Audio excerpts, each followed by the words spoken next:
After the divorce, my ex-husband began his various attempts to reconcile. With the blood of a panda but not the life of a panda, Wen Lin has been a foil for someone for more than 20 years. Unwilling to be a mobile blood bank for others, he escaped with a broken heart. As soon as he left, the man suddenly chased after him and protected him everywhere. He claimed that the person he loved from the beginning to the end was her. Master, their wife has a stomachache. Go and get blood. Master, their wife's hand is broken. Go and get blood. Master, their wife is pregnant. Quick, move the blood bank over. Chapter 1, Pregnancy. The test results in her hand clearly showed the words, early pregnancy, and Yichushi's right hand trembled uncontrollably, her vision blurred for a moment. But what echoed in her mind was the cold exchange she had overheard outside the study, like ice falling heavily on her chest. What if the old lady asks whether Miss Yichushi is pregnant? The butler had asked with unusual respect that day. After a long silence, the man had finally spoken, his tone indifferent. Keep her for now. Yishi and Yichushi both have rare blood types. Let the child be used as Yishi's backup blood. Heaven knew she had been using contraception intentionally. For these past few years, she had feared giving birth to a child with the same blood type as hers, who would end up being nothing more than a blood bank for others. Yet, now she couldn't escape the arrangement of fate. At this moment, the hospital corridor and lobby were filled with murmurs and bustling crowds. She felt her body stiffen, and the coldness that washed over her made her tighten her clothes. She then walked out. The night was chilly. It had been 5 hours since she returned from a hospital. She locked her door, wrapped herself in a blanket, and curled up in a corner, her face pale. A sharp pain in her lower abdomen made her break out in cold sweat as she closed her eyes, seemingly waiting for the final result. Suddenly, there was a sound at the door, and someone opened it with a key. She froze, unprepared for this. The light in the room turned on with a click, banishing the darkness, but the pungent smell of alcohol immediately hit her nose. Yichushi nervously looked at the man standing in front of her, Yishitong. Although he was drunk, his gaze was sharp and clear. After scanning the tired Yichushi, a sneer spread across his face. Again, are you sick? His voice was cold, and Yichushi could only respond with silence, feeling her heart drop, as if time had slowed. Yichushi had always been an invisible presence. Whether at the Yi family or now with the Yi family, she was like a dog, not even a dog, because no one ever cared about her. But because of her rare blood type, whenever she felt unwell, some people's attention would briefly turn to her. Yet, she was just a blood donor for others. There had been times when she had no idea of her true place. Once, after getting sick and feeling some concern from others, she had thought that everyone cared about her, and she liked the feeling of being taken care of. However, after faking illness so many times, people had long since ignored her. The man's gaze was filled with disgust. He walked up to the bed, looking down at the seemingly sick Yichushi. Get out. Yichushi's lower abdomen was hurting more now, and her voice was weak and pale. Yishitong's eyes flashed coldly. He grabbed her face, forcing her to look at him. You think that pretending to be pitiful will make me treat you differently? Yichushi, you should know your place. The smell of alcohol surrounded her as it lingered in the air. At this moment, Yichushi's eyes were filled with despair. Every time he was drunk, he would humiliate her in different ways. But once sober, he would return to being the indifferent Yishitong, the man who never cared for her. Despite this, she could only endure the pain, pressing her face against his hand as she wrapped her arms around his slim waist. I'm really not feeling well today, Shitong. Could you please leave for a while? Her voice was soft and pleading, and if she were any other woman, this might have melted his heart. But what greeted her was only a cold laugh. You think I'll soften just because you act pitiful? Let me tell you, compared to Yishi, you are nothing. Thinking of Yishi, her sister, the little princess who had always been adored, Yichushi felt a sharp pang in her heart. Yishi had always been the delicate, charming one, the image of grace and fragility. Yichushi, on the other hand, was just a poor imitation of her, acting cute and pretending to be innocent, but it always came off as ugly. Her heart ached with every beat, and since he wouldn't leave, she would. But before she could leave the room, someone suddenly grabbed her and, before she could react, threw her onto the bed. Yishitong's eyes were full of fury now, and there was no trace of tenderness in his gaze. I am pregnant with your child. Yi Chushi cried out as a sharp pain surged through her lower abdomen. She looked at him with hatred, the words leaving her lips almost as a form of revenge. His gaze flickered with hesitation, giving her a fleeting sense of triumph. But his hesitation quickly faded. "Heh, what trick are you trying to pull now?" he sneered, looking at her with disdain. However, the pale expression on her face, the pain evident in her eyes, made him second-guess himself. He stepped closer, grabbing her wrist. "Are you really pregnant?" His expression was serious as he asked her. "What else? Do you think I'd lie about something like this?" Yi Chushi sneered, meeting his deep, dark eyes. "But you don't need to worry. I'm very clear on my situation. Even if I give birth, this child will be redundant." "Good, at least you're sensible." Yi Shitong coldly snorted. "But you and Yi Shi aren't married, and what does it have to do with me? Why drag me into this?" Yi Shi and Yi Shitong had grown up together, the perfect match in everyone's eyes.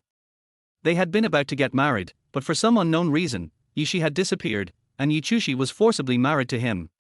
For 3 years, she still couldn't understand why this happened. But Yi Shitong's eyes darkened.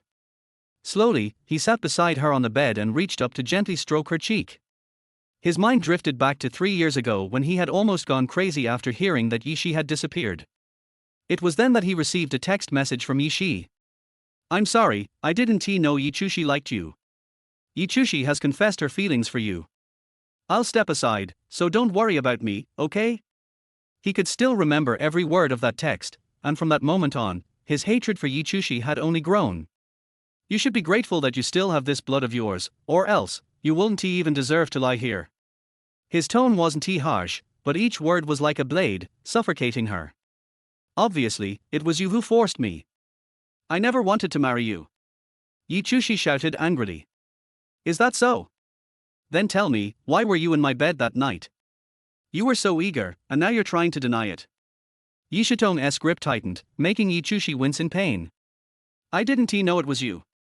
Yi Chushi explained again, though she had said this many times already. She had thought it was Cheng Juanhao, only to realize later. "Oh, really? You thought it was Cheng Juanhao? You shameless, promiscuous woman." Yi Shitong slapped her hard, his gaze full of unacknowledged jealousy. Yi Chushi collapsed onto the bed, her eyes swollen with tears. "Well, you've prepared another blood bank for Yi Shi. Heh, the child is already gone. I took the medicine. Your wishful thinking is shattered." Whether it was the physical pain or the ache in her heart, Yi Chushi felt numb all over. "What did you say?" Yi Shitong's face changed dramatically. His pupils widened as a smell of blood reached his nose.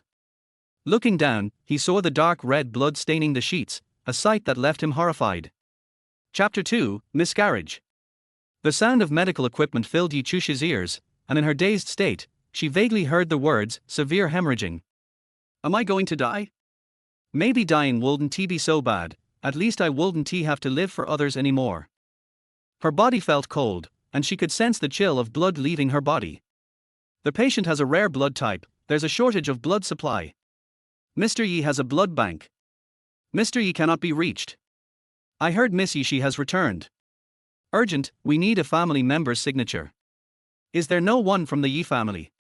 Although Yi Chushi was barely conscious, their voices around her grew clearer.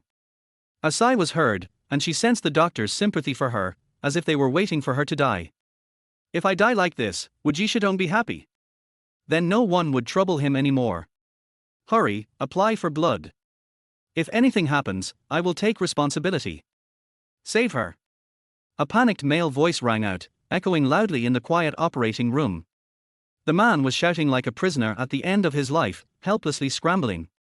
But at this moment, in Yi Chushi's ears, it was the most beautiful sound in the world. Her eyelids fluttered, and in the dim light, she could vaguely feel his large, flustered figure. With a sense of helplessness, she fell back into unconsciousness. At this time, the weather was transitioning between autumn and winter, and Manchester was getting colder.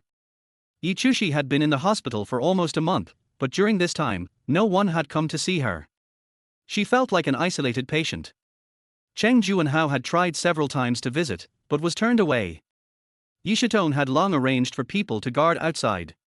Yi Chushi stayed alone in this cold hospital room, often checking the news, but it was all gossip about Yi Shitong. She could only smile bitterly, too weak to care.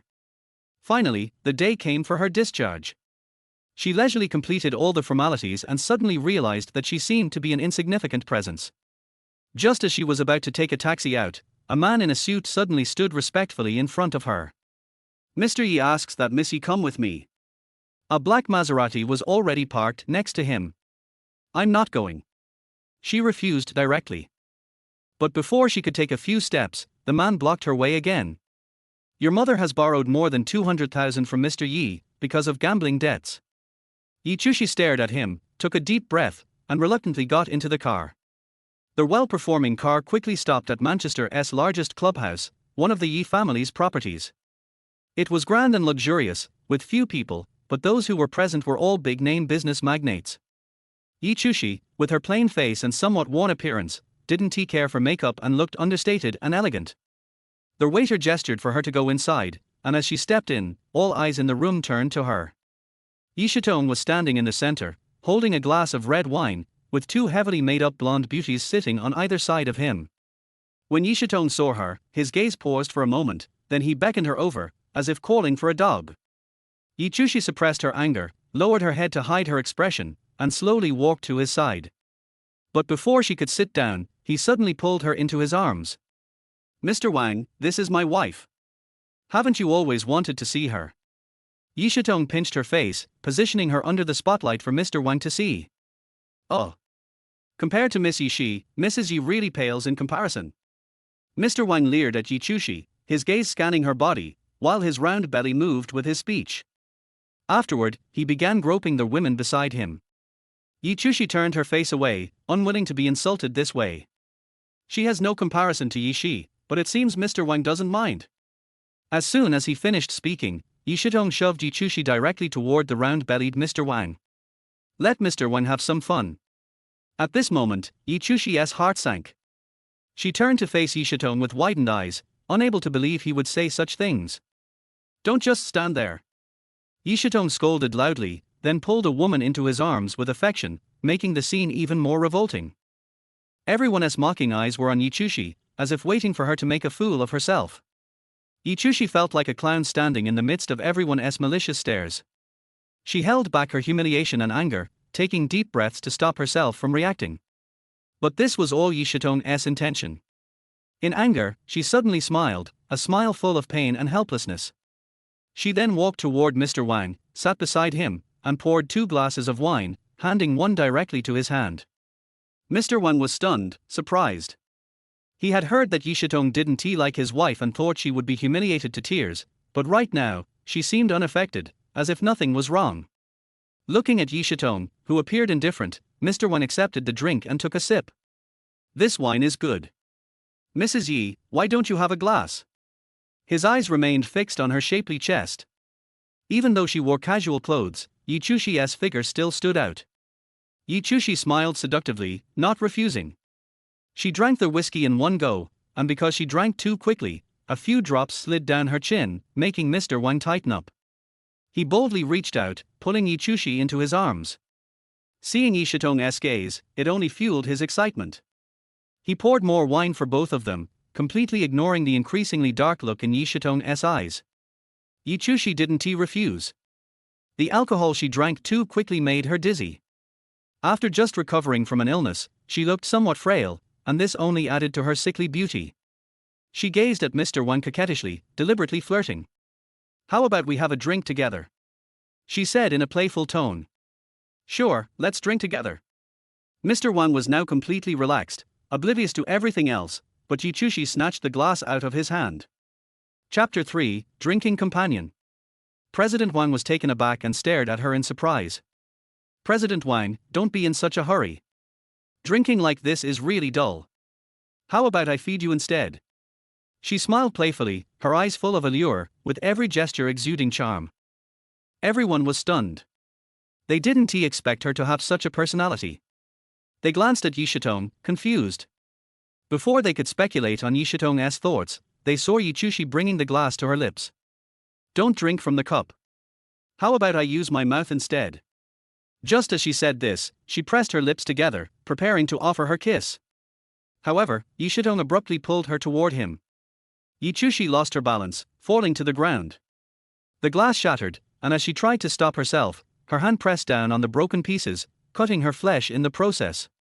Yichushi groaned in pain, but Yishitong remained expressionless. He coldly watched as she winced in pain. The room fell eerily silent, even the sound of breathing became noticeable. He only gave a glance at President Wang, who had just regained his composure.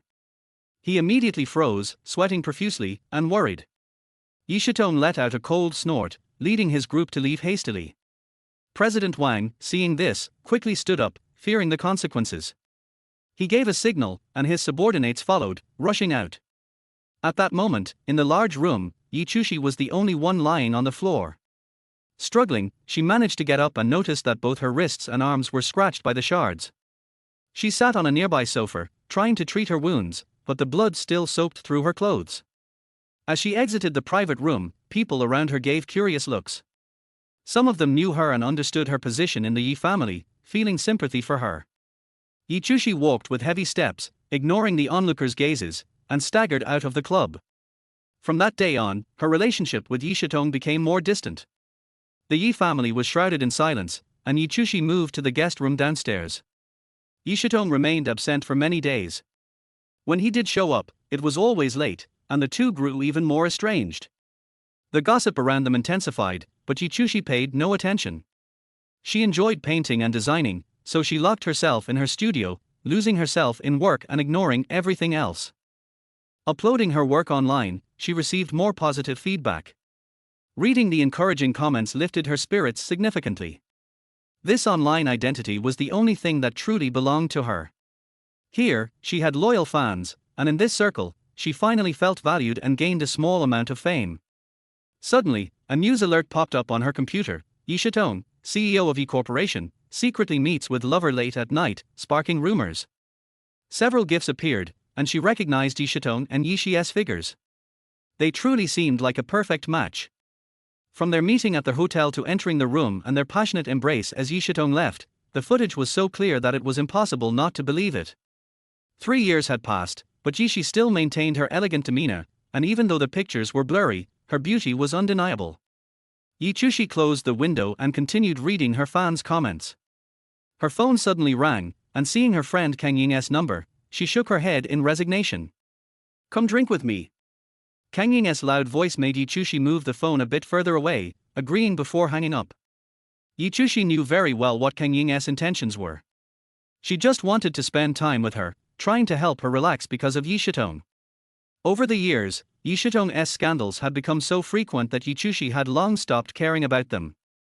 When she arrived at the tavern, Kang Ying was already drinking, looking as if she had just suffered a breakup. "Oh, you're finally here. That guy in my family." Recently, before Yichushi could even sit down, Kang Ying began ranting, not asking a single thing about Yishitong. Yichushi listened attentively, and seeing her exaggerated complaints and descriptions, her mood lightened considerably. She started drinking as well. They clinked glasses, and soon their table was filled with empty bottles. Yichushi didn't even realize when she had drunk herself into a stupor. All the grievances and pain she had suffered in recent days seemed to have been released in that moment. In the center of Manchester, atop the Yi Corporation building, Yishitong was handling documents while Yishi casually leaned against a wicker chair, watching him. Yishitong's coat was still draped over her, and she stared at the man working intently, her gaze seemingly displeased. She had initially thought that her appearance would make him overjoyed, that rekindling their old flame was a given. But today, he was unexpectedly calm. After dropping her off at the hotel, he seemed ready to leave. Fortunately, she had asked him to accompany her on a stroll, but now, they were here. In the silence, Yishitong's phone rang. He looked at the caller ID and hesitated before picking it up. His conflicted expression piqued curiosity. "Are you a family member or friend of this phone's owner?" A male voice came through, causing Yishitong's face to darken. "Yes, what's the matter?" he asked, trying to suppress his anger. "Your friend is drunk. If it's convenient, please come pick her up." There was a long silence on the other end. "Fine, I'll be there soon." "The address?" After hanging up, he sighed and stood up, but just as he approached the door, he saw Yishi walking toward him. "I'll have someone take you home." "I have to step out for a bit," Yishitong said indifferently, without a trace of reluctance. Shitong Yishi didn't expect him to be so cold. Before she could act coquettishly, she saw him leave the office without even putting on his coat, feeling an overwhelming sense of grievance. With a headache, Yichushi opened her eyes, feeling miserable. She frowned and tried to sit up, only to find herself in a very familiar place, Yishitong's room. She froze for a moment, her mind hazy. Her palm accidentally touched something, and her eyes widened in surprise. "Don't do this again." The man beside her opened his eyes and said something that made no sense. Looking down, she saw that her clothes had been changed, and she felt refreshed, clearly taken care of. Could it be that he? This was unbelievable. Yishitong, seeing her confusion, immediately got up and left. At the door, he hesitated, turned around, and said, "Have breakfast." Downstairs, Yichushi saw the Yi family's maid, Aunt Wang, who gave her a sympathetic, pitying look. Soon after, she brought Yichushi a bowl of hangover soup. "Sigh, madam, why do this to yourself? It's not worth drinking like this. Even if you're upset, you don't have to punish yourself. Actually, young master still cares about you. He picked you up last night and took care of you all night." Yichushi couldn't believe it. Did Yishitong feel guilty about her trying to drown her sorrows in alcohol, so he had a bit of sympathy for her? Yishitong then sat down at the table. After finishing breakfast, he wiped his mouth and suddenly looked at Yichushi. "You should go to the hospital for a checkup. You'll still be able to have children." Yichushi stared at him, unsure how to respond. Perhaps he felt guilty about the child, but in the operating room, she had almost died, and she no longer had any expectations of him. "When your birthday comes in a few days, I'll return," Yishitong said succinctly, though he didn't realize that his gaze had softened. "Add more dishes that day," Aunt Wen said happily. Yichushi, however, was in shock, while Yishitong mistakenly thought she was too happy to speak, pleased with her reaction. Chapter 4 Birthday. She really couldn't understand Yishitong's unusual behavior today, especially his good mood. However, after breakfast, she went to the master bedroom to pick up her dirty clothes from yesterday, but where she looked, she saw 2 red tickets. She took a curious look at it, but the handwriting and signature on it surprised her, and it also explained Yishitong's strange behavior just now. It turned out that it was because of Yishi. She returned to China to hold an art exhibition, and this was the ticket for the exhibition. The initiator and organizer of this exhibition was the Yi family. In the past few days, Yichushi has been busy with her work in her studio. Now that the final work is about to be completed, she is anxiously busy every day and feels sore in her back. After finishing, her body was covered with traces of paint, so she quickly changed into a long turmeric skirt and then went out with the words that she was done. "Come back early, today is your birthday," Aunt Wang reminded her with a smile on her face. Yichushi responded casually, but didn't take it to heart. Her birthday was originally an unimportant day for her, but her college teacher Mr. Lin and his wife also knew about her situation. "Every time it's her birthday, I would invite her over to eat noodles." At noon, she had arrived at her master's house and unfolded her work. In front of her was a passionate butterfly flower, vivid, unique and inspiring. Seeing this, the master's wife was so happy that she couldn't stop smiling. This flower was so beautiful. "Today is your birthday. We should celebrate and give you gifts," Teacher Lin said with a smile. He is over 70 years old and his hair is all white. He looks serious, but he cares a lot. "Oh, master's wife likes butterfly flowers, and I didn't have time to prepare properly before. Now I have time," Yichushi said with a smile. At this moment, Yichushi showed a complete attitude of acting like a spoiled child. Perhaps only in front of these 2 elders could she act like a child. Afterwards, several people discussed the painting for a while. Lin also commented on the butterfly flower, but suddenly paused and remained silent for a while. "I was also shocked when you failed to apply to study abroad a few years ago. After all, I have always been optimistic about you among the students in this class. But today I saw that your painting is well arranged and up to standard. I think you have practiced a lot. This time, a friend of mine has a place as an exchange student. Do you want to try?" Yichushi took the letter he handed her and looked at the familiar name. That was the university she had failed to apply to a few years ago, and it was also the university she attended. "I'd like to think about it, okay." If it were 3 years ago, she would have agreed without hesitation, but times have changed and she really can't agree right away. Seeing this, Lin nodded without asking any further questions. Yi was absent-minded all the way back, and she was still not in the right state after returning to the Yi family. Her cell phone suddenly rang, and when she saw that it was her mother calling, she sighed helplessly. Mom. Happy birthday, did Yi help you celebrate? What's wrong?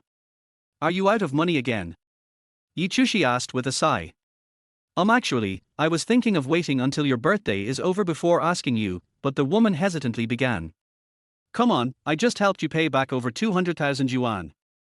1111, mommy really has no other choice but to beg you. Yi closed her eyes. At this moment, her whole body was cold and she was in great pain. Forget about it. You're not asking for money because you're in debt. You're just asking for money for your son. When her mother Li Yishio sent her to Yajayason, she remarried to someone else and gave birth to a son. She doted on her son very much.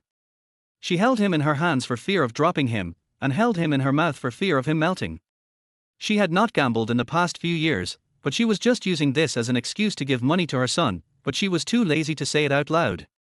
Wang Qi is your daughter, and I am your daughter too. Can't you just care about me?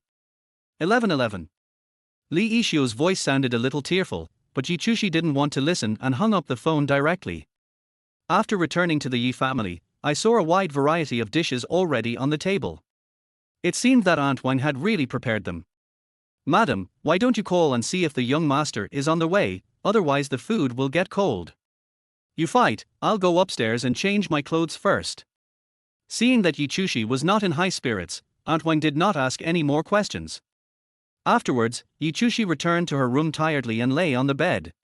At this moment, her mind was full of what had happened in the past few days, just like a movie. Perhaps because she had not slept well for many days, she fell asleep quickly. In a trance, someone knocked on the door. She answered casually, but vaguely heard Aunt Wang say that Yi had to work overtime. After a long time, she didn't know how long she had slept, but she was suddenly pulled up by someone, who pressed her under him so hard that she couldn't breathe. I opened my eyes uncomfortably, only to see an enlarged face in front of me, but that person suddenly. She was too lazy to resist, so she simply closed her eyes and let him do whatever he wanted. Yi looked at the woman under him. He thought Yi must be sighing about his late return, but when he came back to see her, she had already fallen asleep. This made him very unhappy, so he started to vent. Early in the morning, Yi felt sore all over, as if her whole body was falling apart. Thinking of the scene last night, she was speechless. After washing up, he came to the dining table and the man sat down. Birthday present. Someone suddenly handed over a gift box. Yi knew without even looking up that it must be very expensive, yet it was also very casual and without much thought. Thank you, I like it very much. Yi said after a casual glance. Yesterday. Yi hesitated, wondering why he should explain. It's okay. She didn't ask any more questions. After the two finished their breakfast in silence, Yi also stood up and left with a cold look. Chapter 5, Meeting. Yi didn't eat much, then returned to her room and took out the letter her master had given her yesterday. Her fingers trembled as they touched the yellow envelope. This had been her dream for many years. She sighed softly and then put the letter back. Maybe she would never be destined to be with him in this life. She took out her cell phone and prepared to call to reject him, but she felt really bad. Such a quota is so precious, the master can give it to her, which is enough to show that he values her, but now she. But the phone suddenly vibrated several times, and several unfamiliar numbers sent text messages. When I opened it, there were actually several pictures, and the pictures clearly showed Yi and Yi Shi. He was hugging her, very intimately, and they were at the entrance of the hotel, and the time was exactly last night. Har, there really is something to deal with. Yi snorted coldly and forwarded it to Yi. It seems that some people can't hold back any longer. Just as she was thinking about it, the cell phone rang. She knew who it was, so she picked up the phone. Hello. Yi, I'm back. A familiar voice came. Yishi's voice was still as gentle as before, but Yi knew that she was not as harmless as she seemed. What do you want? Come out and meet me. I sent the address to your cell phone. How about 12 noon? It was clearly a question, but it felt like being ordered. Okay. Yi Chushi knew that she was a woman who would not give up until she achieved her goal, so she printed it directly. After hanging up the phone, Yi Chushi raised the corners of her lips. It seemed that Yishi was very anxious. At 12 o'clock noon, Yi Chushi was wearing a white tube top, a lake blue suit, and a beige limited edition bag. A pair of 10-centimeter high heels made her long and straight legs look even more attractive. She put on a stepmother's makeup today, and the bright red lipstick made her look fierce. This time, she absolutely could not lose in the battle. We arrived at the agreed location, which was a European restaurant. Their high-end decoration made it look very special. Each dining seat is separated and the waiters are all blonde beauties, which is really pleasing to the eye.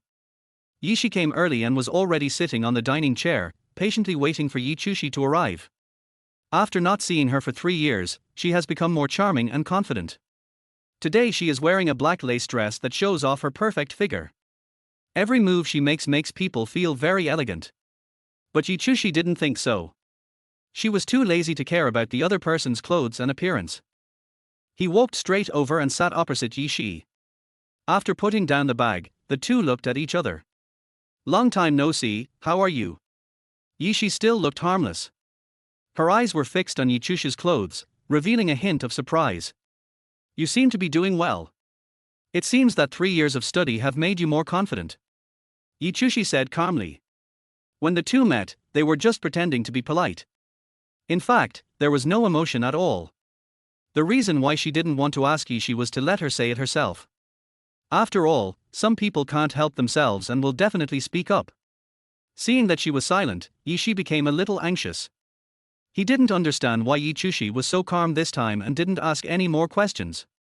My brother Shitong and I used to come back to this restaurant often. This is where we have the best memories. The foie gras here has a unique flavor. By the way, do you want to try it? Yishi deliberately repeated what he said before. But Yi Chushi's face was indifferent, without any expression at all, which made Yishi even more unable to sit still. He looked around anxiously. Well, it's okay.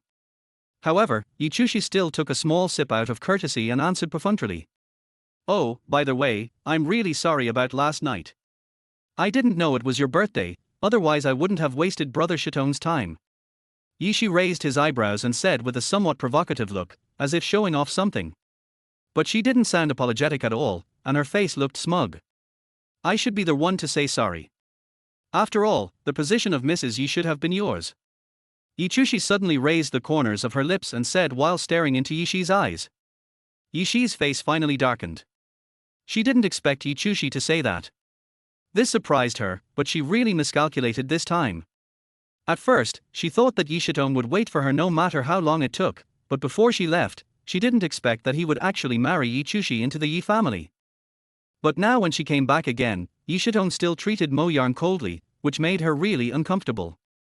So she couldn't suppress the anxiety and worry in her heart, and couldn't help but come to Yi Chushi, just to make her give up. Some things you can't take away from you even if you try to snatch them away. Oh, by the way, there is something I have always wanted to tell you. It was thanks to you that I had the opportunity to go to University. Yishi smiled, with a bit more pity in his eyes. What did you say? Yi Chushi was stunned. My work, Girl in Red, was highly praised by everyone. Oh, by the way, that painting was given to me by the system. Yi Chushi was completely stunned. She raised her head suddenly, unwilling to believe what Yishi said. It was like a wake-up call, making her almost collapse.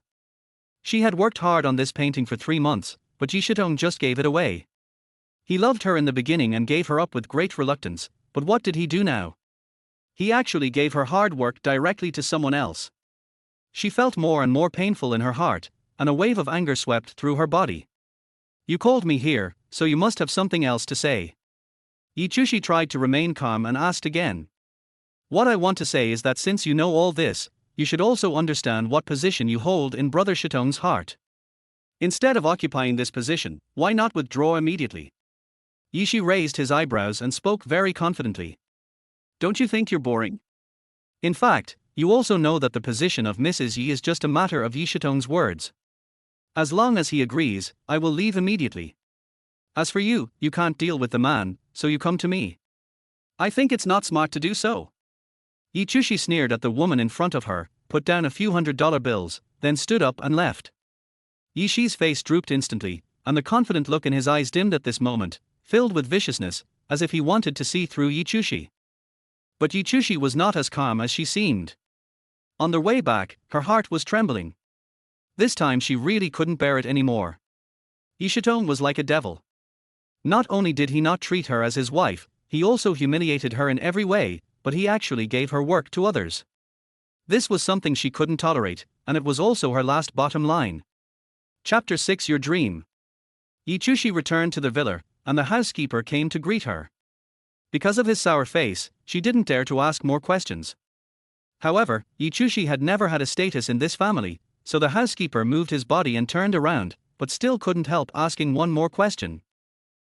Are you worried about something? Why do you look so sad? I see that you seem unhappy. Yichushi looked at the housekeeper and knew that this housekeeper was also Yishitone's confidant and was considered a delicate one on her side, so she did not have a good attitude towards her. You can see clearly that I am unhappy, the butler said with a smile. That's naturally my wife's. I understand all her words. I can tell clearly when my wife is unhappy and when she is happy. After the housekeeper said this, Yichushi felt even more like a canary kept in this villa. Everything she did was watched by others, and she had no freedom at all. Even if other birds are not of noble status, they can still fly freely in the sky, no matter if they are sparrows or any other birds, there are no restrictions. But what about me? I am like a prisoner imprisoned here. Although I live a life of luxury, who envy me? I'm afraid there isn't even one person. Madam, would you like me to prepare some snacks for you? No, wait for Mr. to come back for dinner. I'll go upstairs first. Having said this, Yichushi went upstairs.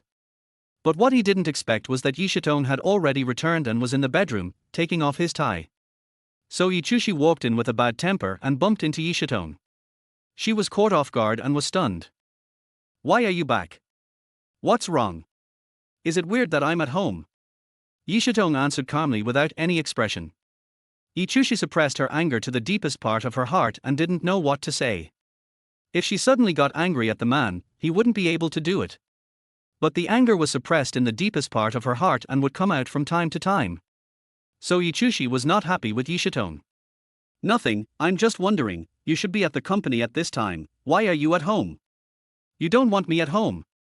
Suddenly Yishitone grabbed Yichushi's hand.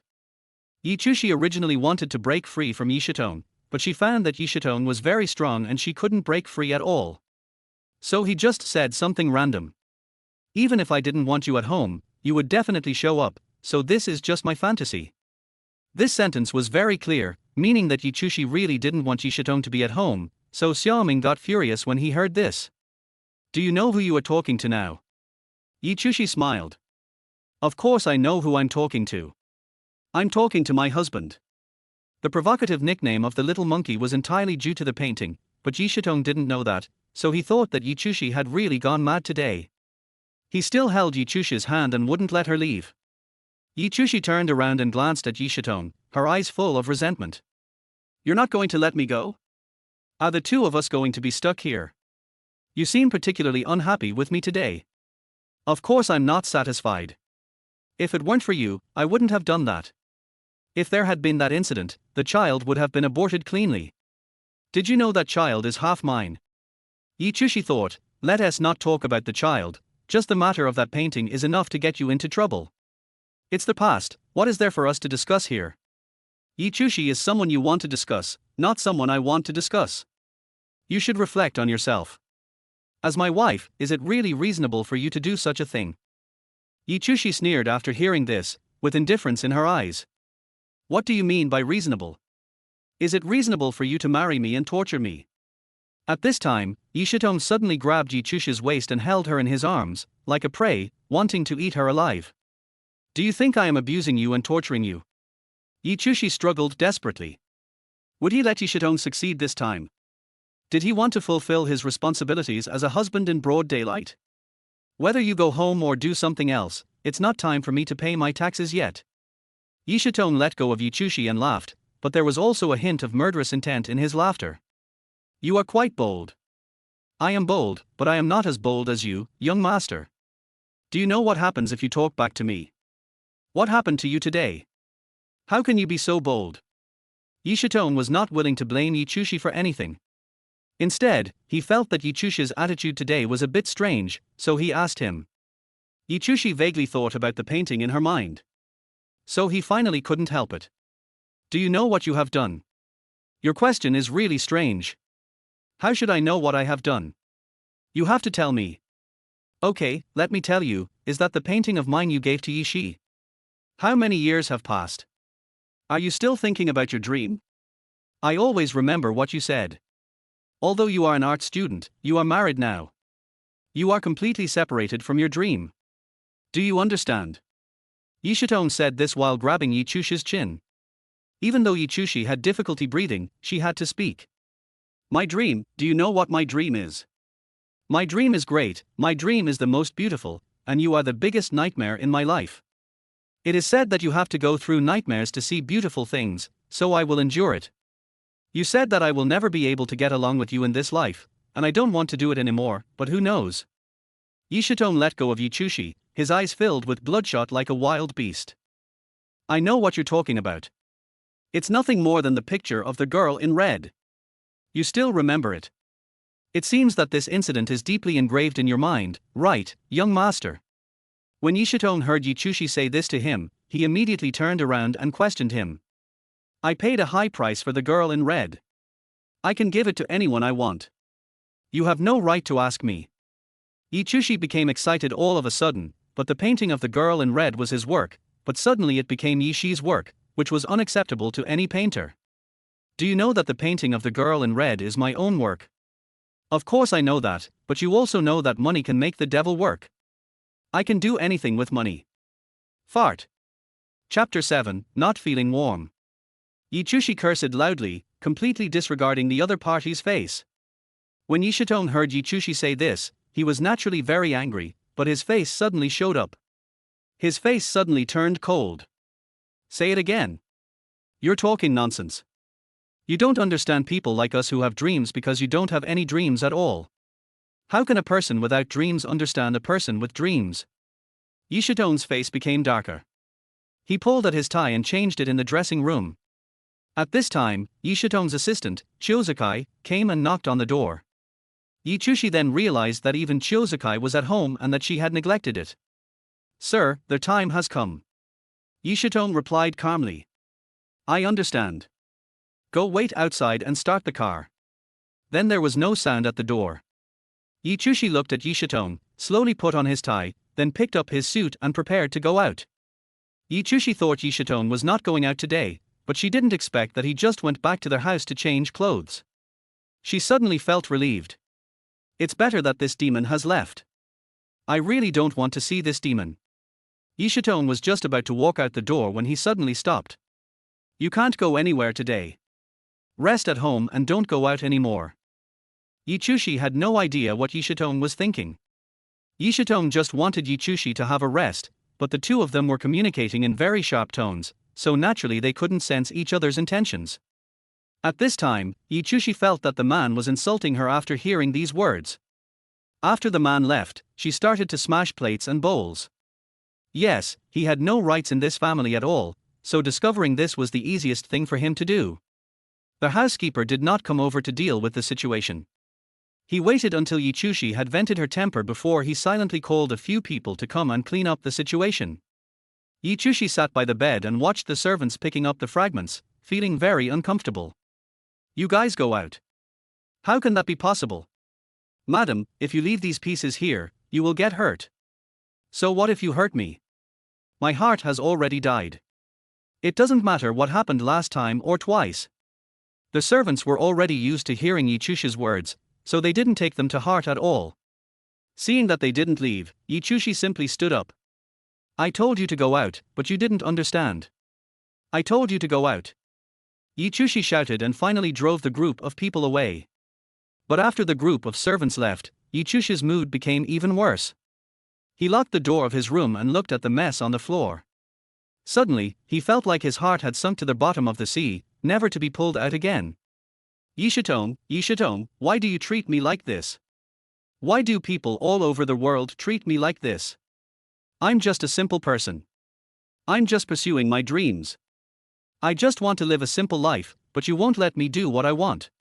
After a long, long time, Yichushi didn't know how she woke up. Anyway, she slept in bed for most of the day. When she woke up again, she saw that it was already dark outside. So she thought Yishitong should be back, so she put on her slippers and went downstairs. However, although the servants were preparing dinner, there was no sign of Yishitong. He walked to the door and looked, but there was no car in the yard. At this time the butler came up. "Madam, you are awake. Would you like to eat something first? The meal will be served soon. I am afraid that you cannot wait. Is the gentleman not back yet?" Yichushi asked. "The gentleman has something else tonight and said he has a dinner party, so he won't be back. He called before, but I saw that you were sleeping so I didn't tell you. He called me at home, why didn't he call me?" Yichushi's words made it difficult for the housekeeper to answer. In fact, it didn't matter, as long as the housekeeper knew it. The key was to tell Yichushi now that Yichushi also knew it, so there was no such thing as a lack of information. But Yichushi always felt that Yishitong was avoiding her. What is there for him to avoid? I have already said that his behavior is insulting and shameless. He doesn't admit it, so he's trying to escape, right? Thinking this, Yichushi walked into the living room and sat down. The butler handed him a glass of water. "Madam, please drink some water.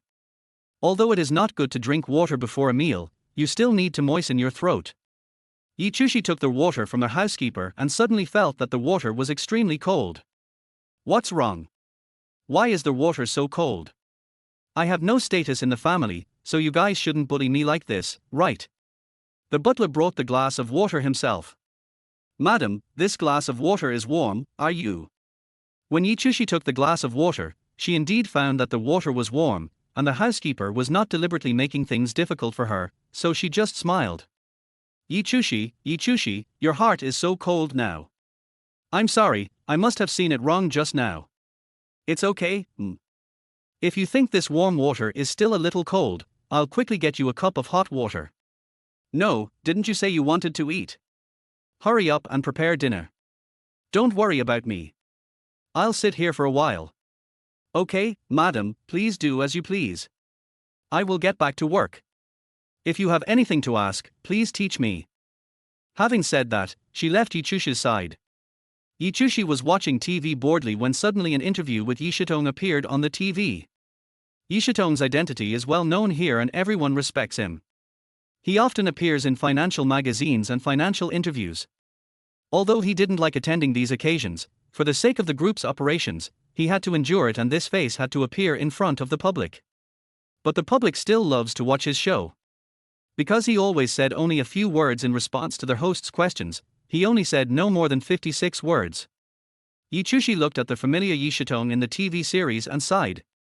Who would have thought that this taciturn and even murderous man in the TV series would be the one sleeping next to her? His life was already miserable enough, being used as a mobile blood bank, and now being with Yishitong, it was simply the most miserable of all. Who could have thought that this man would be so cold that he didn't care about the people around him at all, and even tortured them? Madam, please have some fruit. Butler, why are you so concerned about me today? Didn't you say we were going to eat? Why did you bring me so many things? Chapter 8, The Cold War to the End. Madam, you don't know, right? Madam, you just came back from the hospital and of course you need to replenish your nutrition. This fruit contains vitamins, so you should eat a little. Madam, you are sitting down anyway, and this is what my husband told me to do. Yichushi felt unhappy when she heard Yishitong's name. Why is it her again? Only when he tells the family to do it will they do it. If he doesn't tell the family to do it, will the people in the family not take him seriously? But I don't want to eat it, you can take it back. How can that be possible? Madam, you should just take a bite. I'll be worried if you don't take a single bite. There's nothing to worry about. I'm an adult. I have my own immunity and resistance. I just went to the hospital. It's not a serious illness. Yichushi turned her head away, unwilling to look at the bowl of fruit. The housekeeper had no choice but to give up and hurried to prepare dinner. Dinner started 10 minutes later. Since Yichushi was the only one eating, the meal was simple. Madam, your husband is not here today, so there are fewer dishes. I hope you won't be angry. The housekeeper noticed that Yichushi was in a bad mood the moment she entered the door, so he was very cautious at this time. He was afraid that Yichushi would feel that these dishes were different from usual, so he asked quickly. Yichushi thought to herself, how could she have the right to be angry?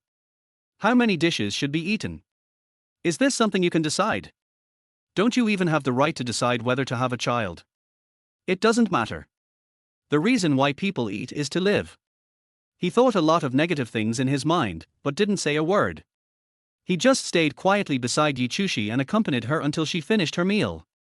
Yichushi really didn't eat much. She ate a few bites casually and went upstairs. There were drizzles of rain in the sky at night. Yichushi's heart suddenly tightened, and for some reason she thought of her life. It's raining and I don't know if he has an umbrella. Yichushi, what are you doing? How could he not bring an umbrella? Even if he didn't bring an umbrella, Shiozakai would bring an umbrella. He will take good care of his husband. You don't need to worry about him without your help.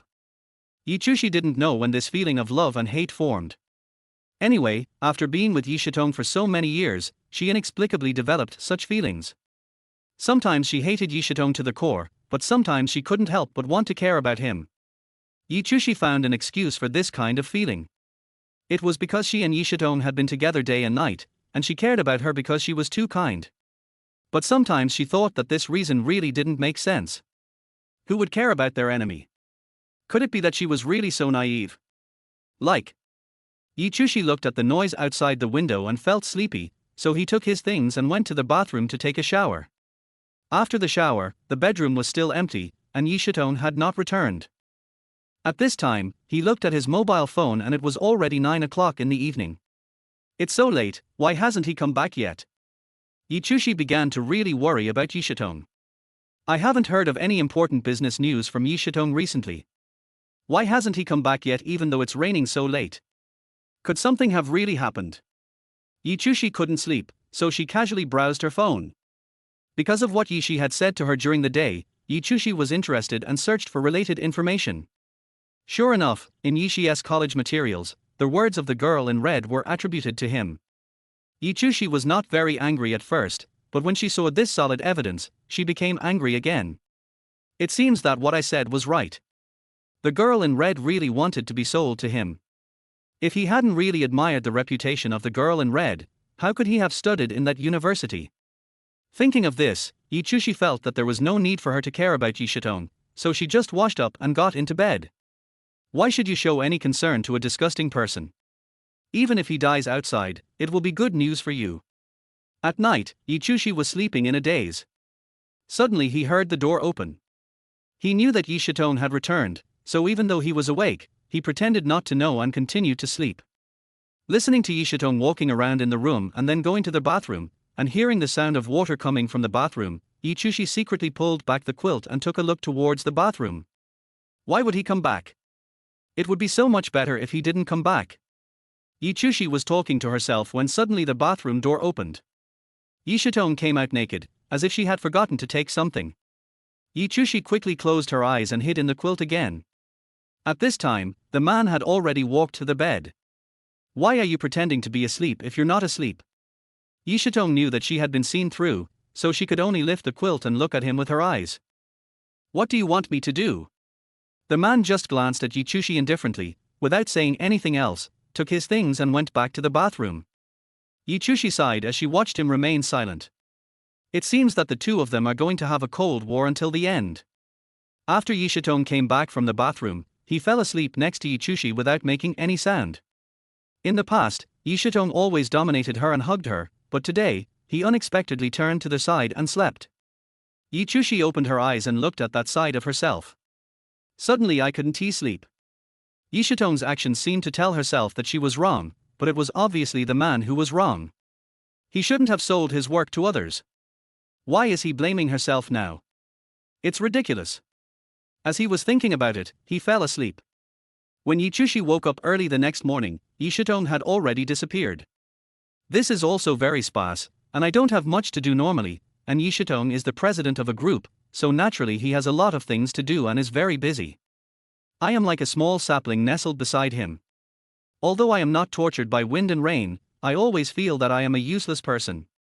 After going downstairs, the housekeeper naturally came up to let him have breakfast, and Yichushi sighed in front of the housekeeper.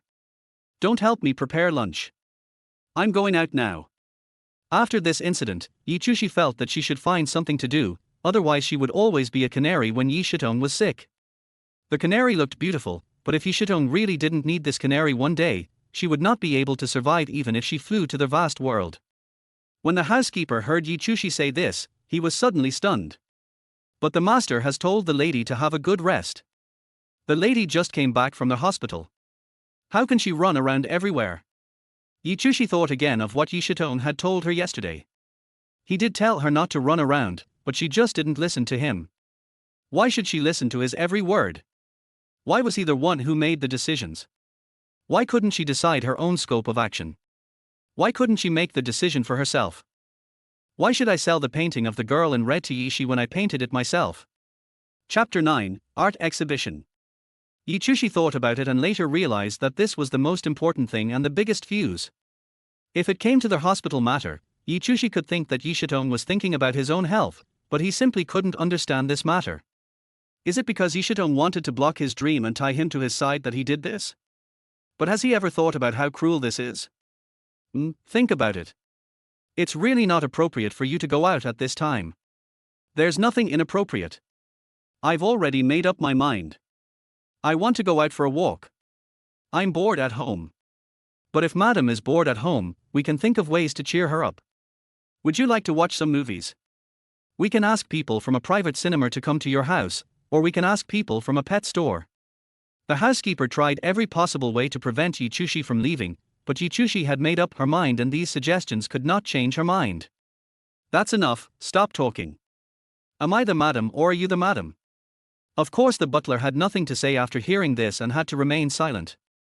After the housekeeper left Yichushi, he saw that Yichushi was eating breakfast very seriously, so he quickly walked aside and called Yi Shitong. "Sir, this is the case, sir. You asked me not to let Madam go out, but Madam just said that she must go out in the afternoon. I am worried that it might be dangerous for Madam to go out alone.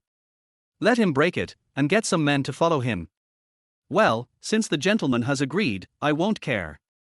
Even though he looks unhappy, it would be good for him to go out and sit for a while."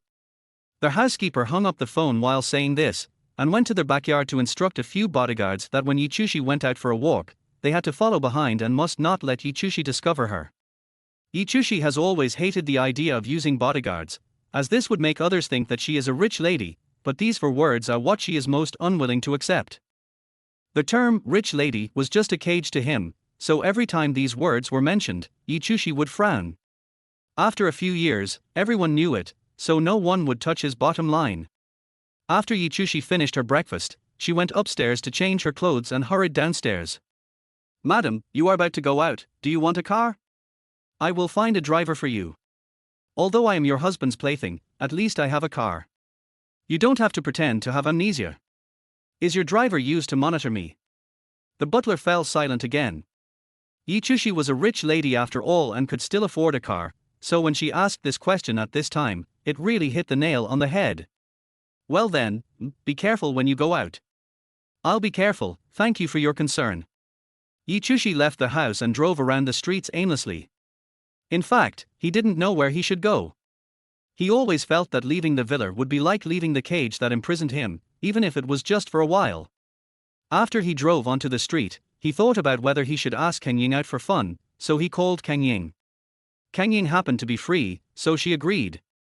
"You are outside, then tell me earlier and I will go with you for breakfast." After finishing the call, Yichushi waited for him for a while at the agreed location. Soon Kang Ying came to see Yichushi. Yichushi naturally had a lot to say when he saw his good friend, but the first time he saw him he sighed deeply. Of course Kang Ying knew why Yichushi sighed, so she comforted her. "Are you unhappy in that house again?"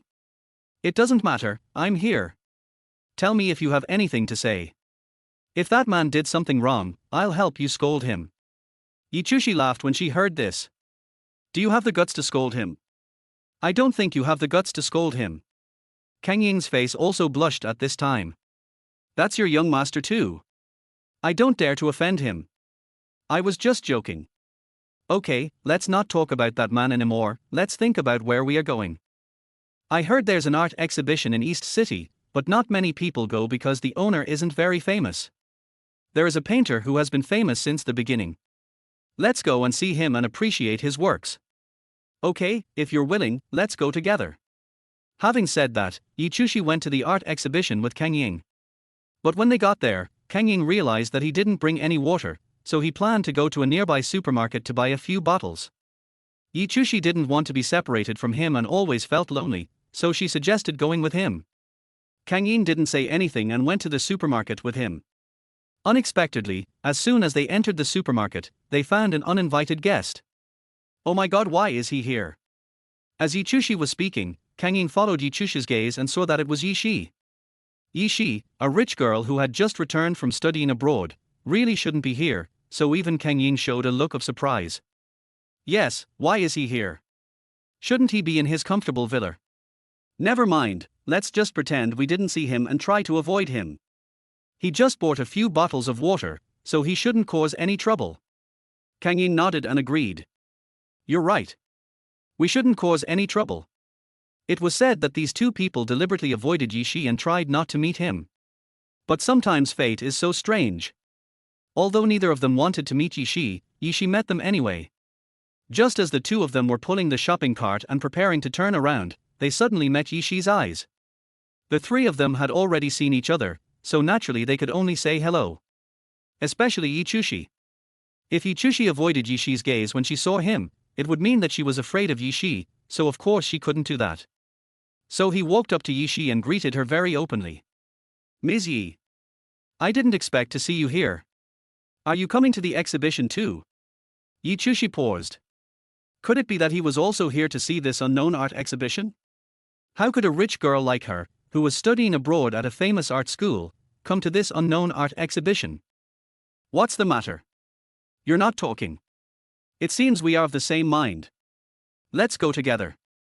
After all, Kang Ying had no conflicts with Yishi, so they could still talk. When did Missy come back? Why haven't I heard about it? He just came back a few days ago. No one in China knows about it yet. Only he knows about it. Chapter 10. What kind of fate? The she that Yishi was talking about of course also included Yichushi and Yishitong. Yishitong knew it in her heart, and Yichushi knew it in her heart too. Oh, it seems that I am ignorant. I had no idea that Missy has returned to China. Missy went abroad for further studies. It seems that she has gained a lot of experience. That's a compliment, no? How could that be? Studying abroad always gives you a different perspective, and ordinary people like us can't compare to that. At this time, Yishi changed the topic and didn't want to continue to focus on her studies. Come on, have you bought your things? I can invite you to go to the art exhibition together. At this time, Yichushi directly refused. No need, thank you Miss Yi, we can still afford this little bit. Having said that, Yichushi pushed the shopping cart to check out. It was just a few bottles of water anyway, so there was no need to buy anything else.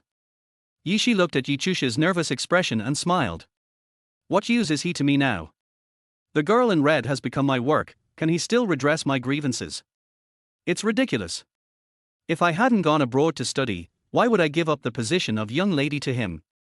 He should be grateful to me. Now he is so hostile to me.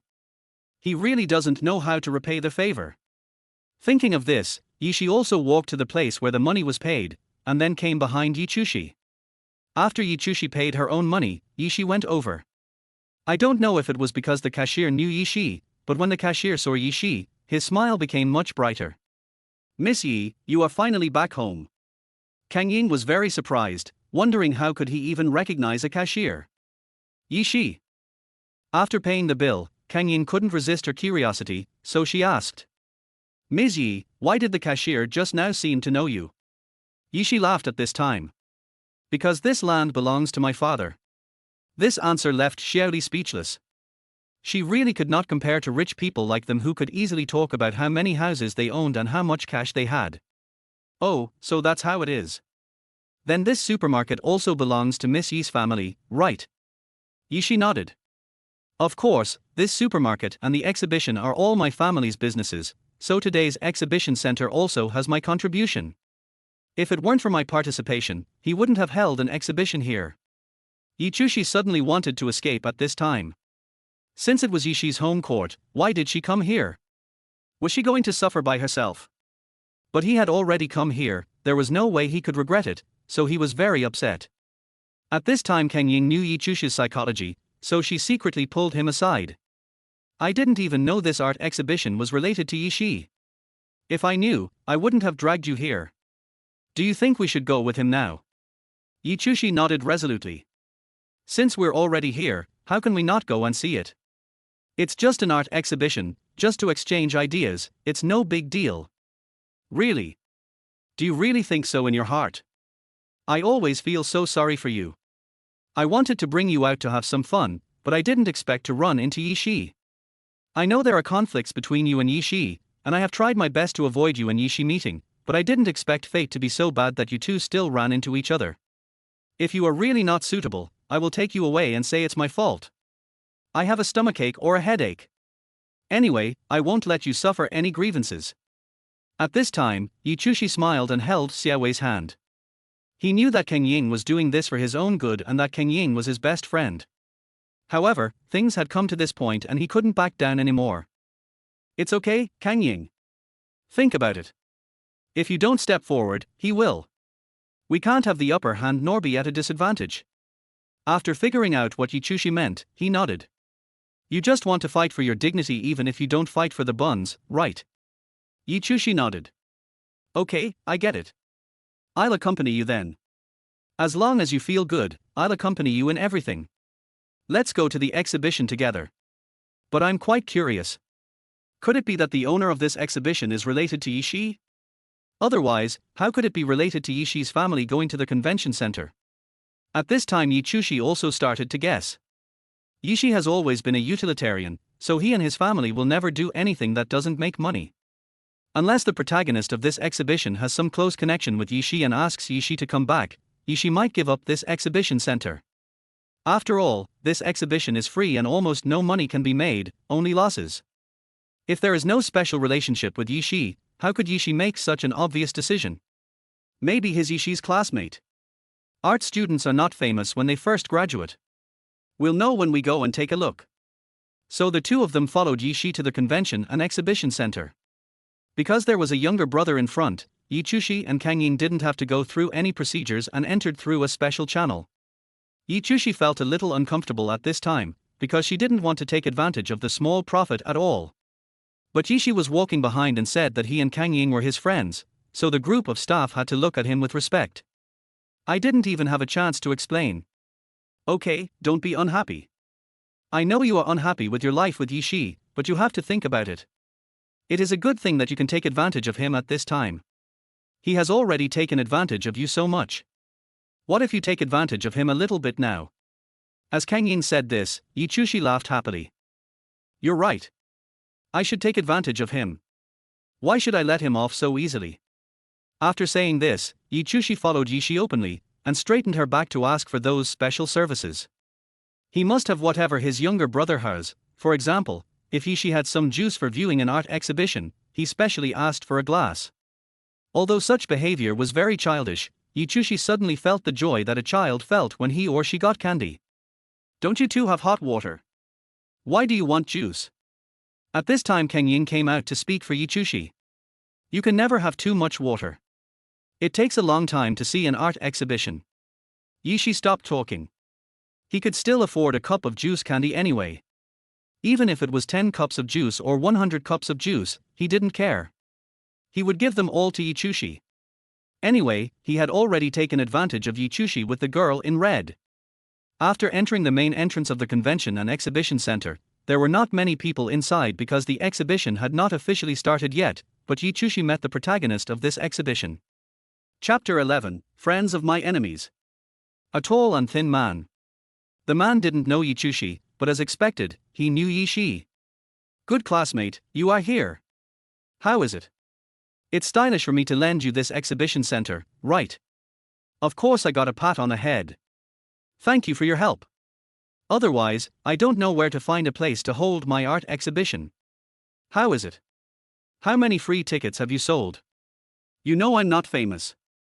Who would want to come to my exhibition? It's all because of friends who recommend me and I recommend you. I hope I can attract some natural customers today. Yishi nodded. Don't worry, if there's really no one around later, I'll ask my friends to come. It was the first time that Yichushi saw Yishi being so magnanimous. At this time, the man also noticed the two girls behind Yishi, so he wanted Yishi to introduce them to him. Who are the two girls standing behind you? I don't think I've seen them before. Can you introduce them to me? They look like your friends. Yishi suddenly looked at Yichushi coldly, then his expression changed and he began to smile. He is Yishitone's wife. You should have heard of Yishitone. As for this one, she is his friend. The name is not very important. Anyway, you only know Yishitone, so you just need to figure out this connection with Yishitone. Yichushi was very upset. Why did he introduce her like this? Why did he introduce her as a relation of Yishitone? She was obviously an independent person, and Kang Ying was also an independent person, and had nothing to do with her. Wasn't he just insulting her? Thinking of this, Yichushi took a step forward and introduced herself personally. Hello, I'm Yichushi, and I'm also an art student. It looks like you're from the same school. No wonder you're friends with Xiao Li. I wonder where you graduated from. See university. Compared to Xiao Li's, Yichushi's university is like heaven and earth. So the man's face immediately turned cold. But that man never thought that Yishi's chance to go to a famous university actually belonged to Yichushi. It was all because of Yishitone's obstruction that the plan didn't go smoothly, and that's why Yichushi is now in such an awkward position. Oh, I've heard of this university, it's really good. Many people choose to go there to rest for a year or two before furthering their studies. Yichushi nodded, but he couldn't continue telling the rest of the story because it was too tragic. He had thought so too, to study for a year or two and then go abroad for further studies. Who knew that fate would lead to the story that followed? In that case, the two ladies must have done some research on my exhibition. It seems that not many people came today. As long as the people who come are professionals, I still have a chance to become famous. If you like me, you can help me promote it after the exhibition. Yichushi nodded of course, and suddenly became close to the man. After all, they were both art students, so it was possible for them to have a spiritual connection. But this spiritual connection is just a thorn in Xiaoli's eyes, and she will not be satisfied until she pulls out this thorn. Why are you chatting with his wife? You should know that he is married. If you offend him, you will offend Yishitone. You should know what kind of person Yishitone is, so I don't need to say more. If he knew that you offended his wife, he would chase you all over the street. The man's eyes paused immediately, and then he restrained his joy. It's also my fault for not being so distant. Hello, madam. From now on, just call me Hee-Junyan. Okay, little guy, I'll call you by your full name, so that none of us will be embarrassed. You can also call me Yichushi from now on, so that that person won't come after you. Yichushi's words were a mockery of Yishi as well as Yishi's life. Anyway, it was killing two birds with one stone. After a few minutes of chatting, the exhibition officially began, so some interested people who had obtained tickets had already entered. Yichushi and Kang Ying also started to look at the art exhibition. The two people talked with great interest. You know what, this Hee-Junyan is really quite capable, worthy of being Yishi's friend. What do you mean by this? Are you reminding me that Hee-Junyan is very capable? So Yishi is also very capable. After all, they are friends. But do you know what Yishi did? Kang Ying still didn't know what the so-called incident was, so he just stared at Yichushi in a daze. What's the matter? You're upset again, but I'm telling the truth. Isn't Yishi very capable? He got into that university and went abroad to study by his own ability, not by his family buying money. This can be considered his personal ability. After all, he is rich, handsome, and capable. He must be the epitome of white, rich and beautiful. That little sheep must be more willing to be friends with Yishi. After hearing what Kang Ying said, Yichushi immediately became angry. You have no idea what he did. When you find out what he did, you'll be as angry as I am. So tell me what he did. Yichushi immediately told Kang Ying what Yishi had done, and Kang Ying was terrified. Is that really true? Did you really get the offer from that university only after you took your hatch? When have I ever said anything that was off base? When have I ever made up anything I said? It's not like you don't know my character, right? Kang Ying nodded. He had been friends with Yi Chushi for so many years, and of course he knew what kind of person Yi Chushi was and what she was capable of. If Yi Chushi had not married Yi Shitong, she would have had every reason to pursue her dream. But when everyone thought that Yi Chushi would have the peak of her life, she resolutely married Yi Shitong. Although it was her mission to become a rich wife, it inevitably made people around her feel sorry for her. Everyone is saying that Yi Shitong gave up his dream in order to live a life without worries about food and clothing. Such a person does not deserve sympathy. If she is kicked out of their house by Yi Shitong in the future, it will be what he deserves. Yi Chushi had been hearing such remarks for many years, so he had gotten used to it. However, he would often think in his dreams and wonder if he really deserved it. He had abandoned a woman who once had dreams. Now Kang Ying often says this to himself. Even after Kang Ying heard about Yi Chushi's situation just now, he sighed. He had misunderstood Yi Chushi in the past and thought that Yi Chushi did it for his future safety.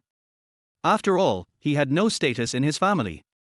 After all, he was just a mobile blood bank in his family and had no sense of existence at all. He could make this choice and he respected him. But now that he thought about it, he finally understood Yi Chushi's difficulties. It's not that he doesn't want to pursue his dream, but Yi Shitong has done a lot for him. He is an unscrupulous businessman, so he treats his feelings in the same way. As long as he can make his feelings return to the right path, Yi Shitong will do it no matter whether it is right or wrong. Chapter 12 Frustration. But now it seems that although Yi Shitong did something wrong, the result was very gratifying.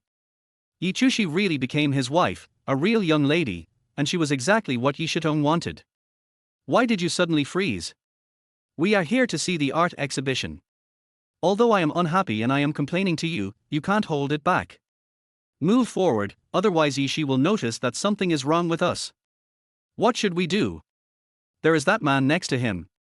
That man doesn't know about us. If he sees the two of us here, he might think we are saying bad things about Yi Shi. He is Yi Shi's friend, so let's not cause trouble. Kang Ying nodded after hearing what Yi Chushi said. Okay, then let's move forward. Don't let Yi Shi see that you're worried enough. In fact, I think that boy is a good person. He just wants to find Yi Shi to find a place to hold his art exhibition.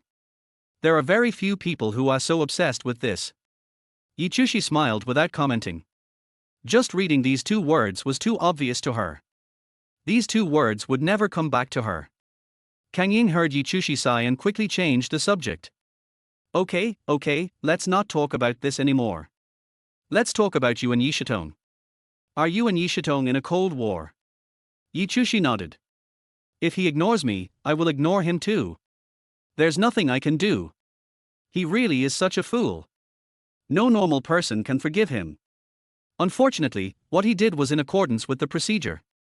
After all, although the painting was your work, you sold it to Yi Shitong at a high price, and Yi Shitong gave the painting to Yi Shi, so it can't be considered a dirty thing. I can only say that he completely disregarded your feelings, your obsession with your ideals, and your love for art. As your husband, he couldn't understand what you were thinking. You said that although you are now a young lady, you also have the right to pursue freedom. Why did he keep you locked up at home? I really can't understand. Kang Ying also sighed at this point. Seeing him like this, Yi Chushi quickly pinched her face with both hands and helped her to pinch out a smiling face. I'm not happy if I'm not happy, but I don't want to see you unhappy. Why do you have to be like this? Because I'm your friend. Seeing you so unhappy, of course I'm unhappy too. Oh, I didn't know. You used to live this kind of life.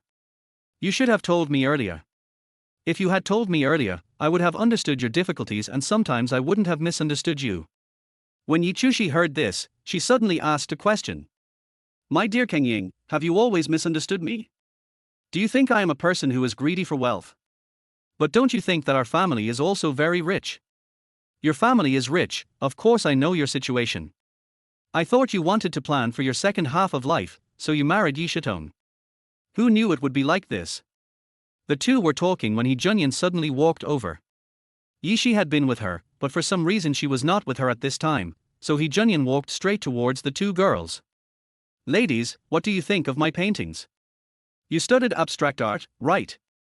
Indeed, these words are very good based on the theory I only half understand. In particular, the application of colors is very good. At least it is better than mine. I will never be able to draw something like this in my lifetime.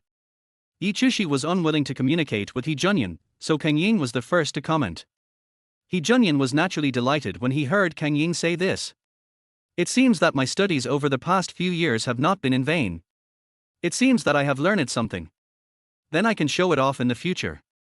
When I was studying in school before, I always felt that my knowledge was not as good as others. So when the teacher asked me to show off my knowledge, I always didn't dare to show it. Now with the encouragement of you two, I can show off a little bit. Kang Ying heard this and sighed with the man. It's not easy for us art students. You have such good skills and such good ideas, but you can only be an unknown painter. For people like us with poor foundations, when will we be able to find our dreams? Miss, don't say that. Acquired efforts can also overshadow innate talent. When Kang Ying mentioned the words innate talent, he immediately thought of Yi Chushi. Speaking of the word talent, do you know that there is a genius sitting next to me? Of course He Junyan looked at Yi Chushi with his own eyes.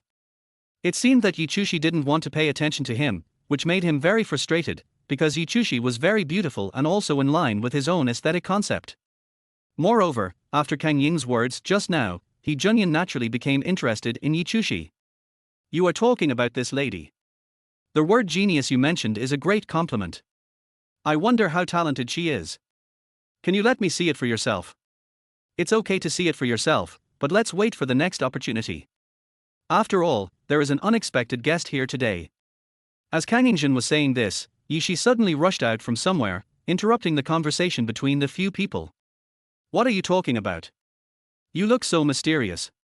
When Yi Chushi saw Yi Shi coming, she naturally refused to continue her topic and put on a stern face as if she didn't want to see him. Looking at the situation of these two people, Chozakai immediately guessed that there must be some conflict between Yi Shi and Yi Chushi, so he had to take sides at this time, either to support his old friend Yi Shi, or to support his new friend Yi Chushi. But the result is predictable. He Junyan will definitely stand on Yi Shi's side because Yi Shi has done so much for her. It is impossible for him to turn against her at the exhibition. So he spoke up for Yi Shi. Nothing. Didn't you just go and talk to Boss Lee? So I told these two girls that they are also art students. Why didn't you tell me just now? Especially this lady, I heard that she is. What do you want to say? You want to say that he is also an excellent student in art, but what's the use of being an excellent student? Now he is still not sleeping. The young lady has become a wife. That's true, but you must have talent, otherwise you wouldn't have been able to get into that university. You know that university is a must for us to study abroad. We have to stay there for a year or two to do basic research. So anyone who can go abroad at public expense has been in that university. That's ridiculous. Do you think that all students who have been in that university are good students? Students who have been there may not be able to get into foreign universities. For example, he is the same age as me, why doesn't he pursue his dreams like me? When I was his age, I was already famous both at home and abroad, but he is just a young lady. Yi Shi's words were very blunt and put Yi Chushi under pressure. Although Yi Chushi was the young lady, she would always be a loser in Yi Shi's eyes. Chapter 13, A Helpless Act. Yi Chushi also knew what Yi Shi thought of her, and she also knew what consequences his words would have on He Junyan. He Junyan would definitely think that she was that kind of girl, so she might lose a friend just because she made one. But he didn't care much, because he felt that He Junyan would always rely on Yi Shi anyway, and being his friend would give Xiao Li a channel to know the news on his side, so he didn't think it was a pity. It was at this time that Kang Ying spoke. Since Yi Shi is already here, why don't you, He Junyan, go with Yi Shi, and I'll go with Yi Chushi. It's better to stay as a team. We are all more comfortable with this combination. He Junyan paused and didn't know what to say, but he nodded anyway. He did think this combination was better and more comfortable than before. Otherwise, when I was on Yi Chushi's side, I would always have to think about Yi Shi's hostility towards Yi Chushi, and I would be stuck in the middle like a piece of candy. Okay, that's it. I'll be leaving first then. Having said this, He Junyan followed Yi Shi to the other side. The two of them were talking like good friends. Kang Ying turned around and took Yi Chushi's hand to try to comfort her, but Yi Chushi was not angry at all and showed a comforting smile. Do you think I will be angry? I won't be angry, don't worry, you don't have to comfort me. How do you know I will comfort you? What if I don't comfort you? Are you feeling uncomfortable again? Yichushi was stunned for a moment, then patted Kang Ying on the shoulder. What are you talking about? As a good friend, why don't you comfort me? At this time, Kang Ying looked in Yishi's direction again. Don't argue with Yishi. You two are not the same kind of people. Although he borrowed your name to go to college, God has eyes. He will definitely give you a better opportunity than Yishi. Yichushi felt comforted when she heard this, because it was impossible for it to happen in the real world. Okay, I get it. You don't have to comfort me. Let's just watch it as a movie. We haven't watched the other half yet. Anyway, although Hee Junyan is my friend, I still think he has good talent. Then who do you think is better, him or you? Kang Ying asked a soul-searching question. So Yichushi thought about it and answered very objectively. I think I'm better. Kang Ying laughed and then sighed. You are a genius. I feel it is such a pity that your talent is buried like this. There's nothing to regret. You feel sorry for the genius, but the genius himself doesn't feel sorry. Every step in life is necessary. Yishitome often tells me to give up my dream, but I won't give up. One day I will leave him and pursue my dream again. Kang Ying stretched out her hand. Okay, I believe we high-five. The two girls then returned to their happy mood. What are we going to do after the exhibition? Of course we'll go eat after the exhibition. When Yichushi said this, she suddenly saw Yishi making a phone call beside her. She didn't know who she was talking to, but she saw a smile on her face. Doesn't he like Yishitome? Why would he smile like this to others? Yichushi said unconsciously. Kang Ying looked at it and said. Isn't he this normal? What's normal about this? Because she is a vixen can smile like this to every man. Yichushi understood what Kang Ying said and finally laughed. Although your words are a bit vicious, I still think they are quite nice. At this time, Kang Ying put his hand on Yichushi's shoulder. Yes, now you finally know who your ally is. Yichushi pointed and Kang Ying said. Of course it's you, the one and only you in the world. In this way, the two girls finally ended their visit in a pleasant atmosphere. After the tour, Hee Junyan proposed to treat the two girls to a meal, but the younger brother stopped him, so as Yishi's friend, Hee Junyan had to give up the date. Yichushi didn't think it mattered. Besides, it would be a bit awkward if she had dinner with Hee Junyan. Although Xiaoyang was talented and the kind of boy she admired, he chose to stand with Yishi for his own better development. That meant he was standing with her. How could he become friends with the people in the team? It was absolutely impossible. So under such circumstances, Yichushi could only choose to stay away from the lamb. After the two girls left the convention center, they prepared to go eat. We must choose a place far away from him this time. I never want to run into him again. Kang Ying spoke quickly after hearing what Yichushi said. That's easy. As a rich lady, she definitely won't go to that kind of small stall. We can just go to a small vendor or food stall to eat. Yichushi thought this was a good suggestion and that Yishi would definitely not go there, so she agreed. Okay, then let's go there as you said. I also think she will definitely not follow us there. So the two girls confirmed it, called a taxi, and headed to the food stall alley, which is the busiest in the city and the least noticed by the upper class. On the other side, the man was answering the phone in the car. When he heard what the bodyguard said, he frowned. Sir, do you want to stop madam? After all, it's a bit unclean for madam to go to such a place. If he wants to go, then go. Just protect her. What did you just say? Did he meet Yishi at the convention center? Yes, Missy also brought another male friend to meet the lady. Did Yishitome nod? He hung up the phone after saying nothing more. He had just finished a meeting, so he was going to drive around by himself. After all, he had been thinking about the company's plan for the whole day and night. Now that the plan had finally been negotiated, he, as the president, could finally breathe a sigh of relief. This plan is a cooperation plan discussed with an art center abroad. The reason why Xiaoming didn't want to tell Yichushi was because he was afraid that after Yichushi heard about it, the scar in her heart would be touched again. Yishitome really didn't want Yichushi to pursue her dreams anymore, he was just afraid that Yichushi would leave him, but he never really thought about depriving Yichushi of her ideals and artistic talents. He just wanted Yichushi to know how important Yichushi was to him, but he often got his reactions wrong, so the two of them had conflicts. But Yichushi never understood this, so there will always be a gap between Yichushi and Yishitome, at least it has not been resolved yet. The closest gap between them was about this painting. This time, it was Yishitong who took the initiative to choose the Cold War, and Yichushi followed suit and was not prepared to mediate, so the two seemed to be drifting further and further apart. Chapter 14: Freedom and Materiality. Eat as much as you can. It's my treat today, Yichushi said as she handed the menu to Kang Ying. Kang Ying said with a smile. Of course, you took the initiative to ask me out today. If I don't blackmail you, can I still be considered your good friend? Kang Ying smiled when she said that, then took the kitchen knife and ordered what she liked without hesitation. Soon the table was filled with food, and the two of them began to eat contentedly. Just at this moment Kang Ying suddenly raised her head. Yichushi was enjoying the meal, but suddenly felt a little surprised when she saw Kang Ying was not going. What's wrong? Is there something wrong with the food you eat there? I don't think there's anything wrong, but I feel like there's always someone behind me. Do you feel it? Of course Yichushi didn't take this question to heart. Don't let your imagination run wild. There's no one behind you. This is a food stall. There's a large group of people behind you. No, that's not what I meant.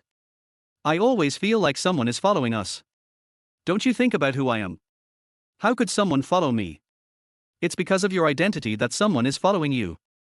Maybe someone wants to kidnap you and blackmail you. Yichushi felt that what Kang Ying said was becoming more and more outrageous and she didn't believe what he said at all. All right, eat yours quickly. I don't know how you developed your imagination to be so big. You don't believe me, do you? Kang Ying trusted his intuition very much, so he thought there must be someone behind him. He simply put down the food in his hand and turned around to look. But this is a street full of food stalls, and it is almost overcrowded with people, especially in a restaurant like this. It is difficult for Kang Ying to tell who are really here to eat and who are just following her. Moreover, Xiaomi's bodyguards were also very smart.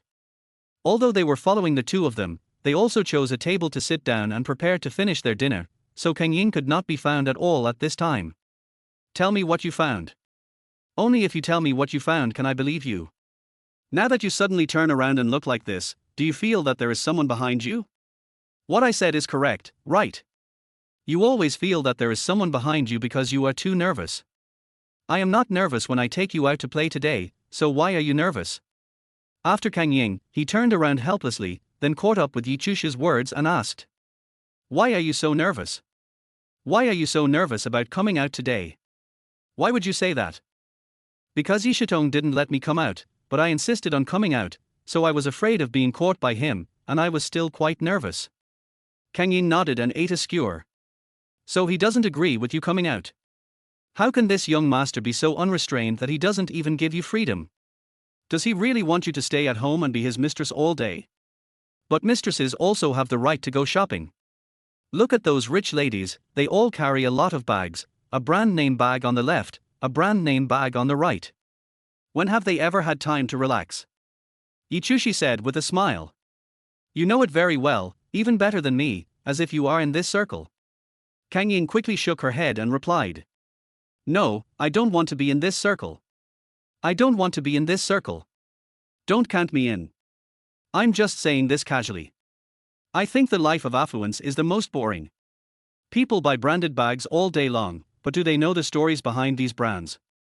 If they don't know the stories behind these brands, what's the point of buying them? They don't know how to appreciate these brands, so they just pile them up at home.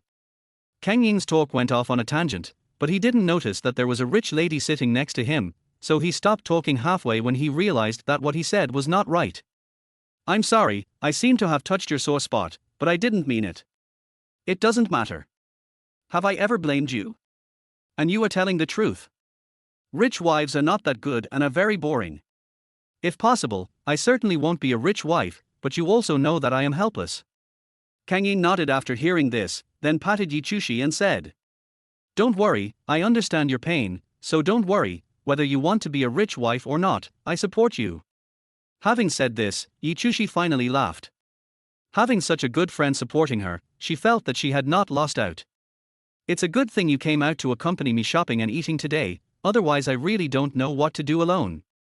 You called me out at short notice, otherwise how would I know you would come out today? Luckily I found out about the exhibition today and helped you kill their whole morning. Otherwise I wouldn't have anything else to do except eat. Yichushi nodded, and thought of Hee-junyon again. By the way, do you think we should be friends with Hee-junyon? It was still strange when Kang Yin suddenly mentioned Hee-junyon to Yichushi. I originally thought that you were on the opposite side of him, but I didn't expect that you still had such thoughts in your mind. Do you think you will become good friends? I just think he and I are the same kind of people, both pursuing artistic dreams, so I think it's not bad to make a friend like him, but he is Shelley's friend now, so I don't know whether I should cut it off. At this time, Kang Yin gave a very pertinent suggestion. Since you don't know whether you should call her or not, then call him. It's not a bad thing to break up with him anyway. Really? You think so too? You also think I should make friends with him? Kang Yin nodded and gave affirmative advice again. I don't care whether you will make friends with this person or not. Anyway, next time I meet Hee-junyon, I will definitely say hello to him. I won't be as timid as you. Kang Yin didn't know that this sentence was a lesson for her. Yichushi nodded and never mentioned Hee-junyon again. He also knew what was going on. Okay, let's not talk about those annoying people anymore and continue eating. The atmosphere here is really good. The proprietress had just brought the drinks, so Kang Yin opened the drink for Yichushi while asking questions. Why don't I feel the atmosphere here is good? Have you been a rich lady for too long?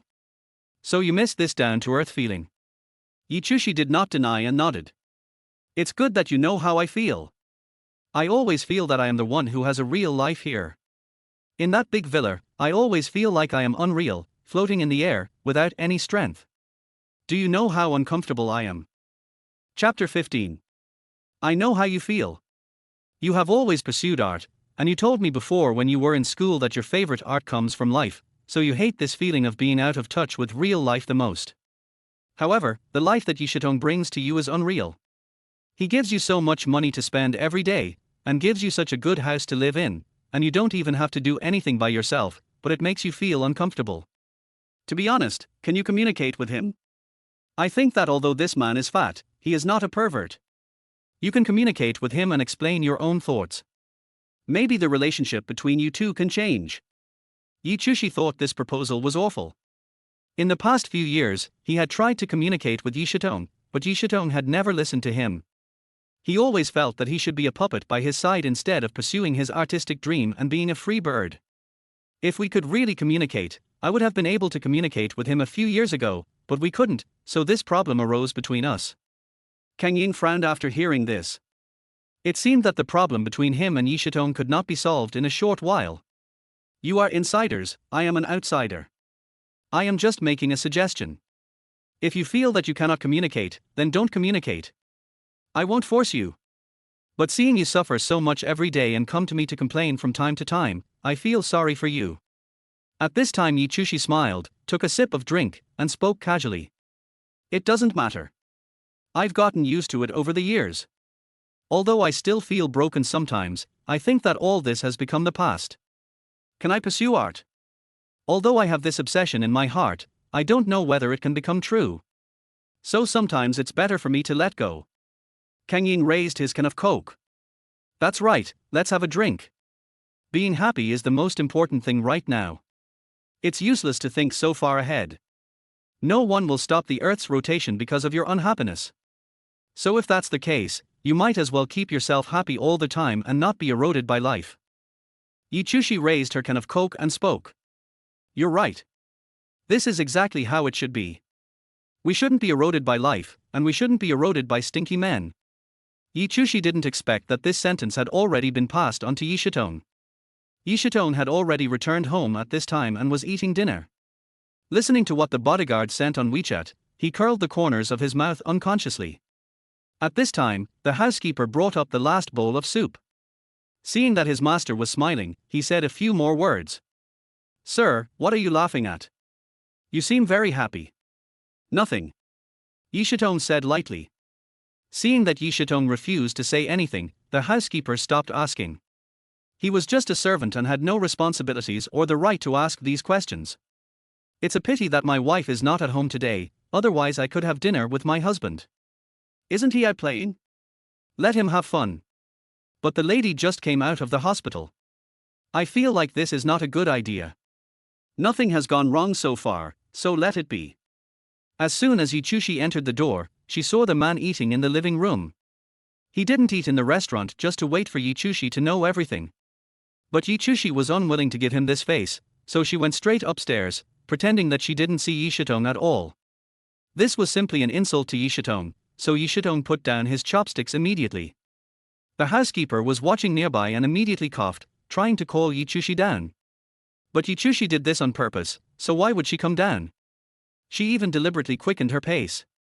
Yishitong spoke softly beside the butler, without any anger, but the butler could already feel the angry atmosphere around him. Call the lady down to me. The housekeeper nodded and hurried upstairs. At this time, Yichushi had just walked to the door of her bedroom when she was stopped by the housekeeper. The housekeeper quickly grabbed Yichushi, not wanting Seoyun to get more angry and disturb the whole family. Yes, you should go downstairs to eat. The master has already returned. How can you not greet him? He will be angry. At this time Yichushi looked at the housekeeper coldly and said, Really? You know he'll be angry, and I know that too, but I just don't want to go down. I'm not a fool. I just don't want to go down. You don't need to remind me. Having said this, Yichushi shook off the housekeeper's hand, went into the bedroom, and locked the door.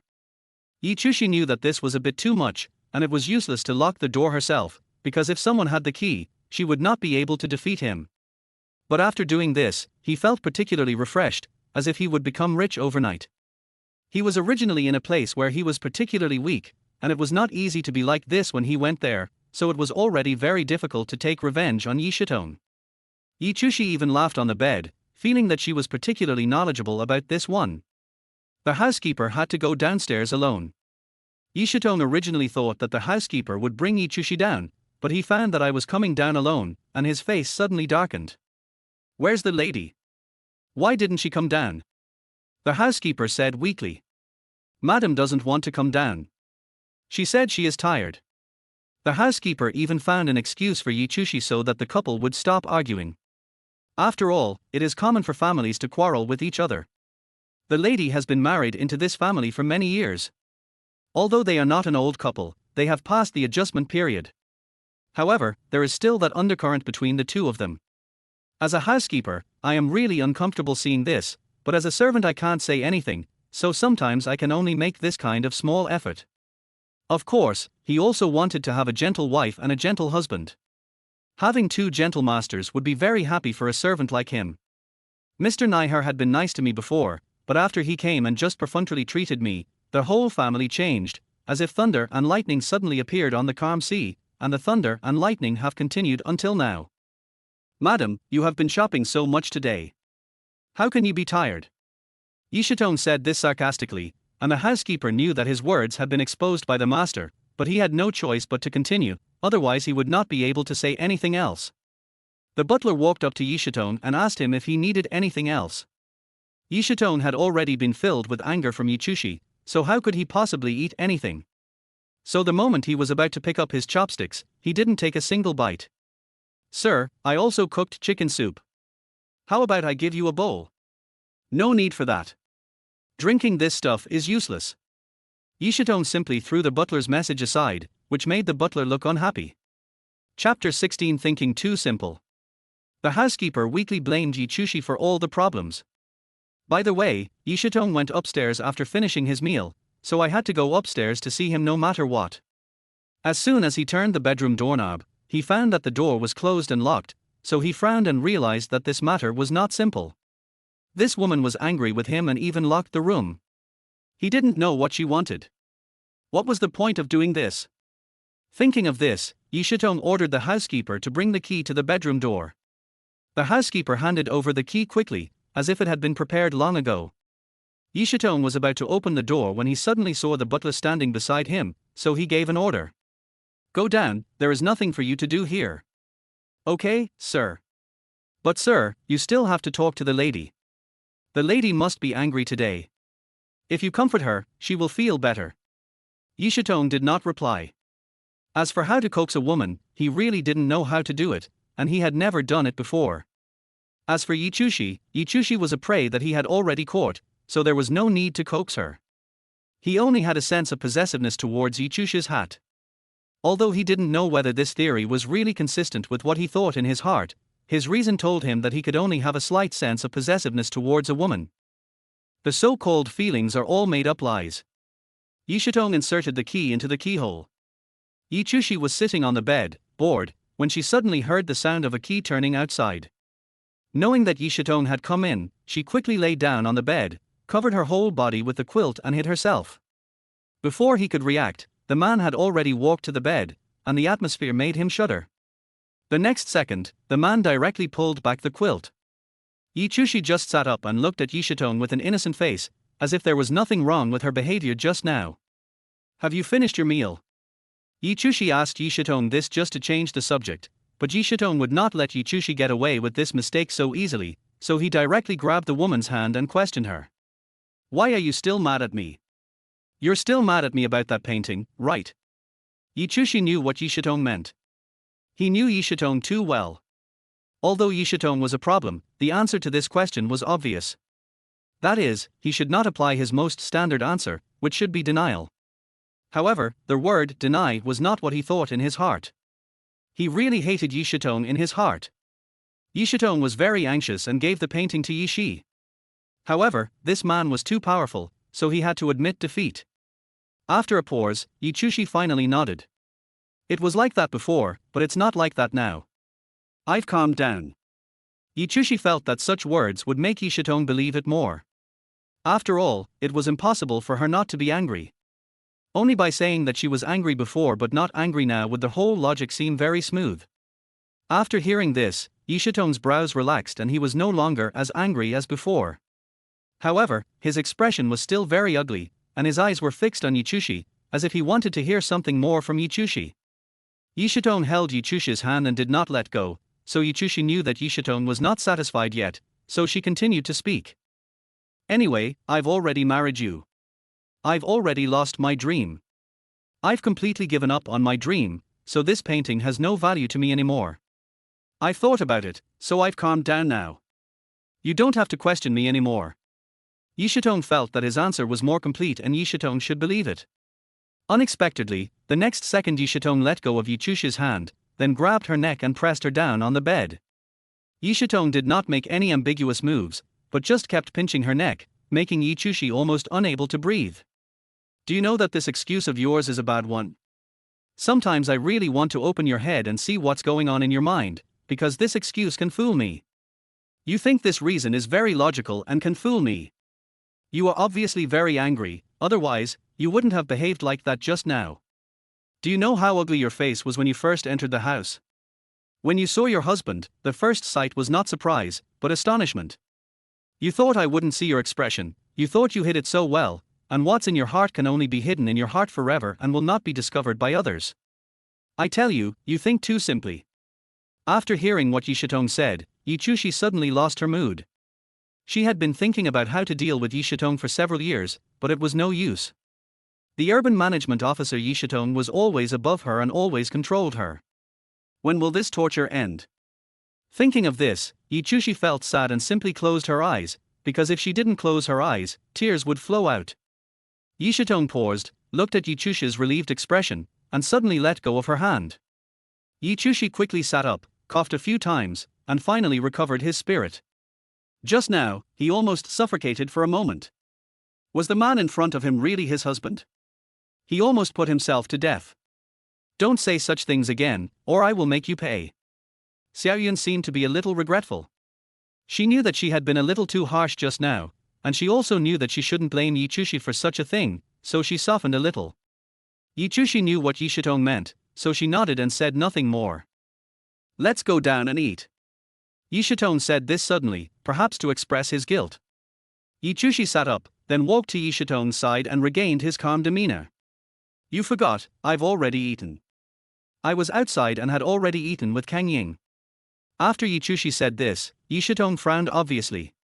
He didn't expect that his hobby would be interrupted in one go. "Whatever you want." Yishitong said this lightly, and then went out. Yichushi knew that he should go back to his rented house to work at this time, so she didn't disturb him. She stayed in the room alone and didn't go out. Chapter 17 and its sorrow. When it was almost time, he took his clothes and went to the bathroom to take a shower. After the shower, he suddenly saw that the man was already lying on the bed, reading a book. Yichushi didn't know what to do or say next, so he simply lowered his head, walked to her side, and prepared to draw the curtains. Open the curtains. Yishitong didn't seem to like closing the curtains, so when he saw Yichushi doing so, he stopped him directly.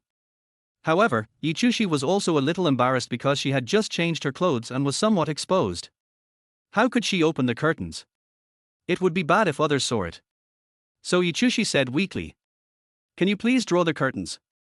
If you don't, what if someone sees me here?" Yishitong on the bed suddenly put down the book, then sneered and looked at Yichushi. She found it even more ridiculous when she saw that Yichushi said this sincerely. "Come over here, stand in front of me." Yichushi didn't dare to use it, and walked to Yishitong. Yishitong suddenly pulled Yichushi's waist and hugged Yichushi in his arms. Yichushi didn't pay attention and fell down. She was a little panicked in Yishitong's arms, and her first reaction was to struggle, but the man directly controlled their two hands, and Yichushi couldn't struggle no matter how hard she struggled. I only heard Yishitong speaking softly in Yichushi's ear. "Who do you think you are? You're nothing but a bitch. Your body is worthless to anyone who wants to see it. Do you understand?" When Yichushi heard this, she suddenly thought to herself, no matter how humble she was, even if she was just a mobile blood bank, there was no need to insult herself like this. So he didn't say a word in Yishitong's arms. After a long time, Yishitong said again, "Sometimes you have to learn to know your own value and never do anything out of line. You think you are very valuable, but you have to look at the market price." After saying that, Yishitong kissed Yichushi lightly, and then began to roll around passionately. Yishitong was already good at doing such things. Yichushi felt numb to this emotionless communication. He didn't feel angry or sad. He just felt numb and had no emotions at all. He didn't feel insulted or stimulated, and of course he didn't feel happy. He had never told Xiao Ming about all this. He just tried his best to cooperate with Yishitong, because Yishitong said that this was the obligation of husband and wife. He had an obligation to Yichushi and Yichushi also had an obligation to him, so they would often ridicule each other and say only 3 words, that is, paying their dues. These 3 words might be a joke or an emotion between other couples, but between the two of them, these 3 words became the deepest irony. Yichushi was tormented by Yishitong and couldn't get up. She finally closed her eyes and wanted to rest for a while, but suddenly she felt a pain in her eyes. It turned out that Yishitong was pinching her fingers. Yichushi was suddenly awakened, and then looked at Yishitong. Yishitong had his eyes closed, and was obviously dreaming. Because something bad happened in the dream, Yishitong became nervous and grabbed the things next to him. Yichushi subconsciously wanted to pull her hand away because it was really painful, but the other party held it tightly, and Yichushi had no way to get away. She could only let Yishitong continue to pinch her until her hand turned red. This was not the first time that something like this happened. Yishitong had been suffering from nightmares in the past few years. Whenever he had a nightmare, he would become very nervous, and as his bedmate, he would be the first to suffer. Yishitong finally fell asleep without any nightmares and fell asleep peacefully. Yichushi was tormented so much that her eyelids moved and she quickly fell asleep. Early the next morning, Yichushi still didn't say anything to Yishitong. She was completely devoid of her usual enthusiasm. Even though what happened last night, she still didn't want to talk to Yishitong, because to him, what happened last night was not a comfort to her. Of course Yishitong would not give in automatically, so at this time he understood Yichushi's intentions. Yichushi didn't want to talk to him, so he certainly didn't want to talk to Yichushi either. He just changed his clothes and prepared to go to work. Yichushi was a little disappointed with Yishitong's behavior. He originally thought that such behavior would force Yishitong to apologize to him, but now it seems that not only will Yishitong not apologize, but he may also force himself into a dead end. Seeing that it was almost dark, Yichushi prepared to get up and walked downstairs to where the housekeeper had just prepared breakfast. Because Yichushi and the housekeeper had a quarrel yesterday, the housekeeper did not look very nice to Yichushi at this time. He just prepared breakfast in a very proper manner. There was no warm emotion in his expression, let alone a good look on his face. Of course Yichushi didn't care. She didn't care about anyone in this family. She felt that although she was the wife, she was the most humble one in the family, even lower than the servants. At least they were always free, while she was not free at all. Everyone knew this, so everyone looked down on her. Yichushi sat down, picked up the knife and fork, and prepared to cut a piece of bacon to eat. At this time, the butler suddenly said, "The gentleman told the gentleman I ordered that the lady has gained some weight recently, so he asked the lady to lose weight, otherwise the gentleman would be unhappy." Yichushi thought about it and responded, "It has always been like this. She is like a plaything of Yishitone. If Yishitone wants her to be fatter, she will be fatter. If Yishitone wants a thinner wife, she will be thinner. Anyway, she has no freedom at all. How sad is such a life?" But even though I knew I was very sad, I had no way to escape. The housekeeper heard that Yichushi was willing, so he took the bacon away. At this time, Yichushi asked the butler, because the butler's behavior was a bit strange and confusing. "The master actually told you to let me lose weight and not eat meat, so why did you put this piece of bacon on the table?" Yichushi felt that the butler deliberately put the food on the table for her to eat, and then told her not to eat it to torture her, so at this time she had already taken first place over the butler. But the butler only spoke lightly, without any significant emotional ups and downs. Chapter 18, Meat When You Have Time. It's like this. These bacon are for the gentleman's breakfast. We haven't collected the rest yet, so it's not targeting you. We just didn't have time to collect it. Yichushi felt that he would not be foolish enough to believe these reasons, but he also did not want to have any support from the housekeeper, so he simply nodded, as if he really believed it. "I see. I will only eat some vegetables and some fixed carbohydrates in the future, but not in excess. My weight is pretty standard, and my metabolism is relatively fast. Since my husband says I'm fat, I'll lose weight. I'll have to lose a pound or two in a day or two." Yichushi always felt that she had done her utmost, but the housekeeper suddenly said, "Their husband has set a standard. He said that the wife must lose more than 10 kilograms. Yichushi immediately put down the sandwich in her hand and looked at the housekeeper in surprise. If Yishitone really said this, it would mean that he was really taking revenge on himself. He was already very thin, and he understood this very clearly. If he had neglected exercise recently and had a little extra fat, it would be visible to the naked eye. But if he suddenly lost 10 kilograms, he would become as skinny as a stick. Yichushi had only one guess, that was that he wanted to meditate to torture himself, even to torture himself to death. Give him a call and ask him if his idea is crazy. "Madam, why are you doing this? You know that if you make your husband unhappy, we will all be in trouble, so just listen to him. He wants you to lose 10 pounds, but there is no time limit, so you can take your time, as long as you can do it. Do you know how much 10 kilograms is when I lose 10 kilograms?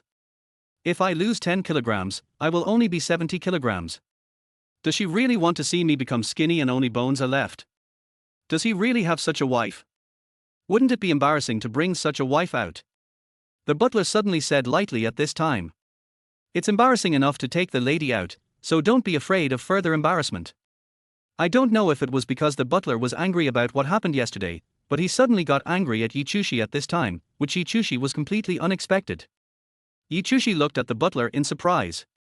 Looking at the butler's expression, it seemed like he said it seriously, not as a joke, and her heart skipped a beat.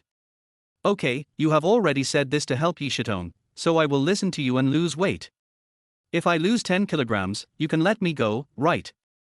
No matter what Yichushi asked, the butler just nodded. Anyway, the butler was just following the master's orders. As long as the lady lost 10 kilograms, his task would be accomplished. Of course, there was no need to lose any more weight. So he was very happy about Yichushi's promise. The lady was able to make such a promise, which was considered a help to him. In fact, he was a little surprised when he heard the number 10 kilograms. He knew that it was not easy to lose weight in a short time, so he was worried. But since it was the master's order, he could only pass it on. So when he said this to Yichushi just now, he felt uneasy in his heart, but when he heard that Yichushi was suddenly willing to agree, he felt relieved after doing so. It seems that their husband has a great influence on their wife. As long as their husband says something, their wife will do it no matter what, so I don't have to persuade her with all my heart. The housekeeper waited slowly by the side until Yichushi finished her breakfast, and then cleared away everything on the table. At this time, Yichushi had nothing to do, so she wanted to invite Kenyin out to play, just like yesterday. Anyway, she had been having a quarrel with Yishitong recently, so going out to play for a while could help her relax. But she didn't expect that the housekeeper suddenly took out a key at this time. "Madam, this is the key to our gym. Because the combination lock only records your fingerprint, you can only use the key first. You must work out in the gym before you can leave. Otherwise, the housekeeper will not let you out." Yichushi was really thinking about him in her heart. She didn't expect Yi Shitong to be so ruthless. It had already come to this. He had already not allowed himself to eat meat, and now he still wanted him to exercise. Did he really want to exhaust himself to death? Yichushi chuckled a few times as she thought about this, then took the key. When she took the key, she almost grabbed it impatiently instead of taking it sincerely. She took the key and went straight to the gym. There are all kinds of equipment in the gym, and Yi Shitong sometimes works out here, but Yichushi suddenly feels uncomfortable when she looks at all these complete equipment. Why? Why do I have to act according to his point of view? Why do I have to lose weight? Yichushi said this, hoping that the housekeeper could give her an answer, but she didn't expect that the housekeeper was not behind Yichushi at all. "Okay, now that you've handed the keys to me, you don't care about anything, right? I've only asked myself to lose weight to at least 70 pounds to pass the test. The housekeeper knows that I won't be lazy, so he doesn't need to watch me at all. At this time, handing over the keys directly can save time. He is really an experienced person." Thinking this way, Yichushi went to the gym and started exercising on the treadmill, little by little. Not far away, the housekeeper took a mobile phone and took pictures continuously, and then sent a few photos to Yi Shitong. After seeing the photos, Yi Shitong was very satisfied and made an okay gesture. Just as he was about to turn off his phone and continue driving, a call came in. It turned out to be Yishi. Yishi wanted to make a date with Yi Shitong tonight, so she wanted to ask him if he was free. Yi Shitong is usually free at night. Unless he has any special tasks, he will go home. So Yishi had already found Yi Shitong's free time and just used this excuse to ask. "When you're free, do you have any good business to lend me? Of course it's not a loan. I'm introducing a good business to you. Do you want to hear it? Tell me, where? It's the club we often go to. I'll wait for you in the box at 8 p.m. You sold me that painting and allowed me to go to the university I dreamed of, so I have to thank you. I haven't made an appointment with you since I went abroad after getting that painting last time, so this time I'm back, I must make an appointment with you and thank you in person." In fact, Yi Shitong had no interest in expressing his gratitude in person, but because he and Yichushi were having a quarrel, he thought this was a good idea and nodded happily. "Okay, then it's settled. See you tomorrow night at the old place." Chapter 19 As a condition. Yichushi didn't know that Yi Shitong and Yishi had an agreement, so he was still worried about what to do when Yi Shitong came back tonight. But he was wrong, because if he missed you tonight, you would not come back. When he had finished dinner and wanted to wait for Yi Shitong to come back, he found that there was no sound on the lawn outside. If Yi Shitong came back, the servants would open the door for her, there would definitely be noise on the lawn, and there would be lights when the car drove in. None of this happened as Yichushi expected. Yichushi was completely dumbfounded. Could it be that Yi Shitong was going to disappear again today? In fact, she just wanted to have a frank talk with him. If he could promise not to sell his works to Yishi at such a low price in the future, she could consider forgiving him. However, since she didn't even see the shadow of Yi Shitong, Yichushi's plan could not be implemented. Yichushi lay on her bed late at night, thinking about what she was going to say when Yi Shitong came in, but she waited and waited, and even when she fell asleep, she still waited for that man. Just when she was half asleep and half awake, he suddenly received a text message from Yishi. Because they had been in contact with each other, they had each other's phone numbers. However, he did not expect that the first text message he received from Yishi at this time was about Yi Shitong. Yishi wrote, "Yi Shitong will not be coming back tonight, he is with me." At the other club today, Yishi did introduce a good business to Yi Shitong, and Yi Shitong was also very interested in it. Because Yi Shitong had been looking for cooperation in the field of art, he was very interested in some outstanding talents in the field of art and wanted to find institutions to cooperate with. At this time, Yishi recommended him a publishing house that enjoyed a good reputation abroad based on his connections abroad. This publishing house specialized in publishing illustrations.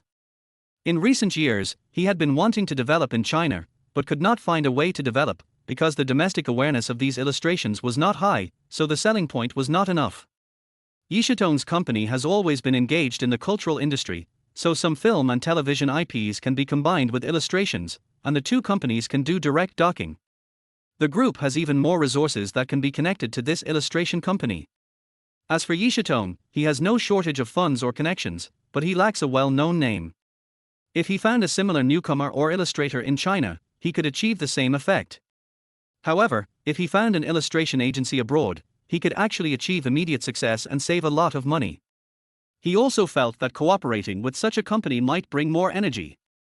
He had discussed this with Yishi in previous conversations. So just thinking about it made me feel very satisfied that Yishi actually remembered what I said completely and matched me with the resources I wanted.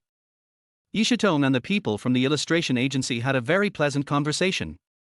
In fact, both parties got along very well, based on their mutual understanding of art. There was no barrier between them. As for the price, Yishitone had always been very generous. As long as he could achieve his desired effect, the other party did not raise any difficulties. Based on the concept of friendly cooperation, they both took a step back and soon reached an agreement on the cooperation. Recently, the Ministry of Culture has been organizing an exhibition in the airport where Yishitone is, and several magazines are promoting their own exhibition. Yishitone feels that now that he has signed such a cooperation, he can let them choose and pass it on for the next exhibition, thus killing two birds with one stone, so he is very happy. After the president of the illustration agency left, Yishitone sat on the sofa, with one hand on the back of the sofa and the other hand holding the red wine glass and taking a sip. Do you know what I've been doing lately? Of course I know you're busy with your art exhibition, right? You want to create your own independent brand through that exhibition. Before, you've always invested in other people's things, or been an angel investor. Now you gradually realize that there is a piece of cake to be shared in the cultural field, so you want to do it yourself. You told me all this, didn't you? Yishitone nodded and said. So this exhibition is very important to me. Whether the Ministry of Culture can create its own child depends on this step. If it fails, then we can only continue the previous cooperation model and become an angel investor. Anyway, I am not short of money, but I always feel a little unwilling. If we can create a brand on our own, then the income behind it will definitely increase exponentially. I know everything you said, so when I saw the president, I thought of you. I think you will definitely be interested in him, and your price will definitely not be low, so he will definitely be very satisfied. You know me well enough. You found good resources for me so quickly and signed the contract so quickly. How can I thank you enough? Is it necessary to say thank you given our relationship? I just wanted to help you. Seeing you so worried, I also wanted to see if I had the ability to assist you. I didn't expect that I could really help you. I am very happy in my heart. As Yishi said this, Yishitone also laughed. Although he was smiling slightly, it was obvious that he was in a good mood. It was different from a fake smile or a sneer, but a smile that came from a heart. So Yishi was also very happy, knowing that she had really helped. Yishitone was more helpful to Yichushi than Yichushi herself. But if you really want to thank me, I can make a request of you. No problem. I want to keep my word with you. I can agree to any conditions you ask for, as long as they are not too excessive. For example, if you want to inherit part of my property, that is absolutely not possible. When Yishi heard this, she smiled at first, then suddenly her eyes turned long and she pretended to be very innocent. It's very simple. Just agree to my 3 requests. However, I haven't figured out what these 3 requests are yet. Can you promise me now, and then fulfill your promise when I remember what I want you to do?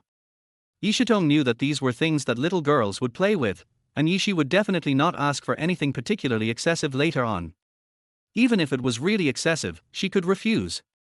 However, based on the integrity, she did not want to break the contract, so she felt that the risk was not great at this time, so she cut her hair and finally agreed to Yishi's request.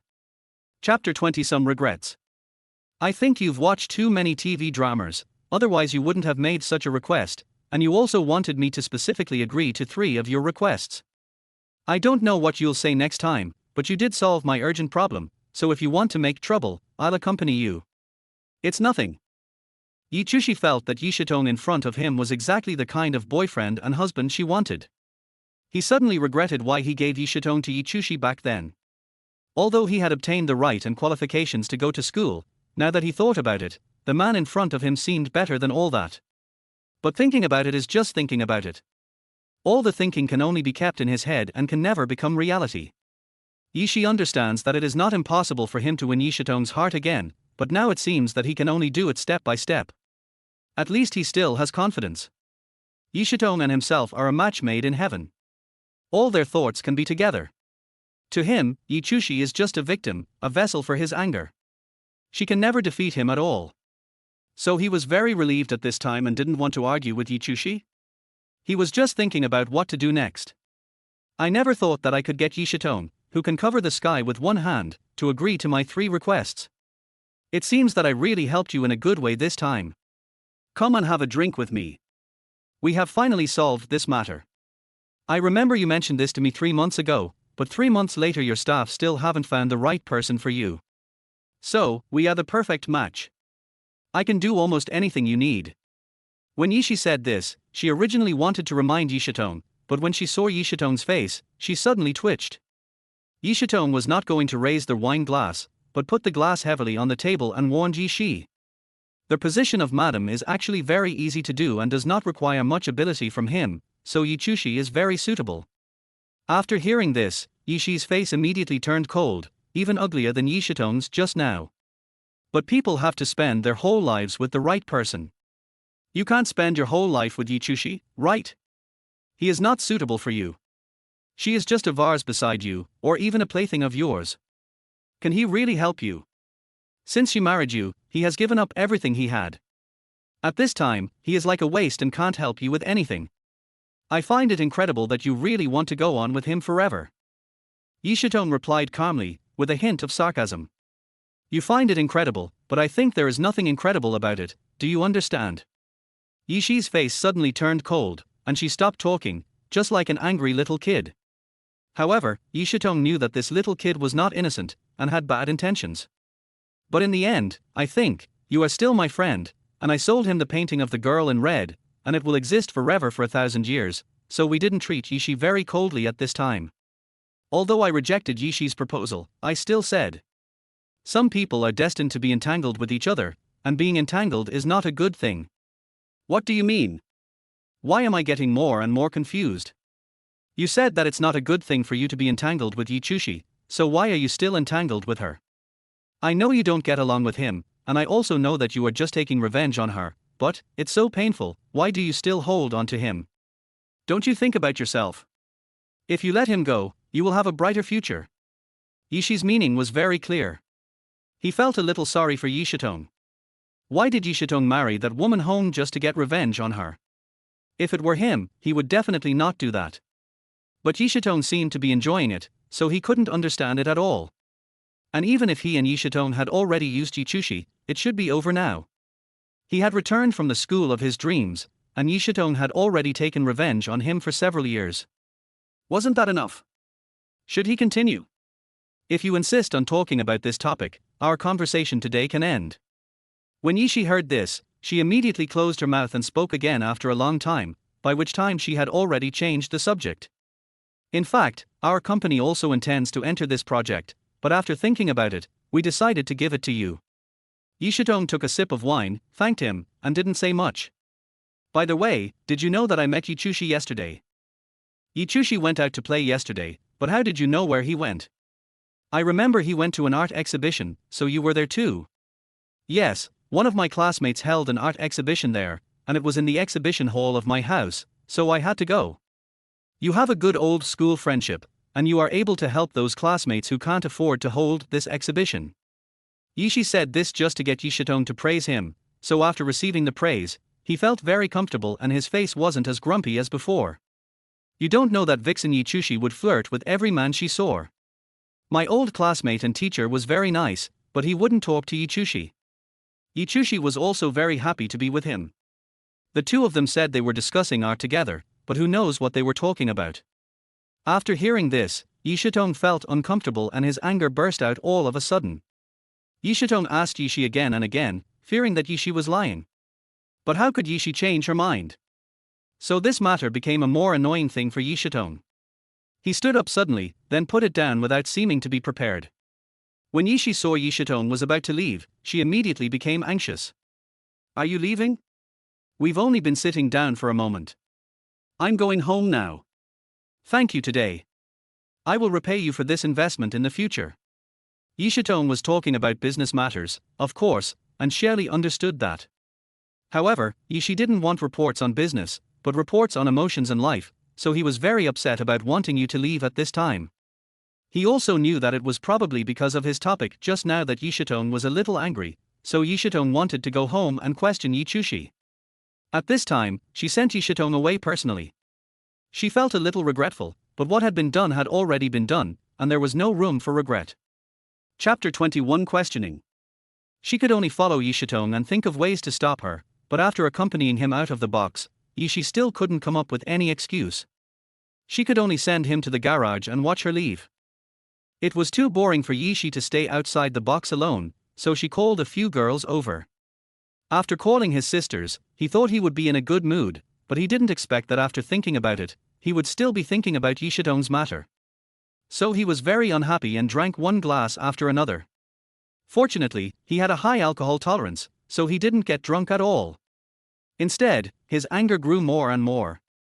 They all came to persuade Yi Shi to drink less, and only then did the younger brother express his worries. You said that I have been secretly in love with Yi Shitong for so long, and Yi Shitong also knows that I like her. Why is she unwilling to let go of Yi Chushi? You're talking about the famous young master. I almost forgot that you were destined to be with him. Do you like him? You're talking nonsense, aren't you? Everyone knows that. The sisters were chatting inside. Almost everyone knows that Yi Shi likes Yi Chushi. Xiaoli has always liked Yi Shitong whether she was studying abroad or here before, and the feeling has never changed. However, Yi Shitong married Yi Chushi for revenge. This is really absurd and funny. The most important thing is that Yi Shi can't stop it at all and could only let it happen. Now Yi Chushi is Yi Shitong's wife, and she is nothing. You can remove Yi Chushi from his position. Yi Shitong's divorce is not a big deal anyway. It doesn't matter to him, a rich bachelor, whether he gets divorced or not. As Yi Shi's little sister said this, Yi Shi saw that little sister smiled, and her smile was extremely wild.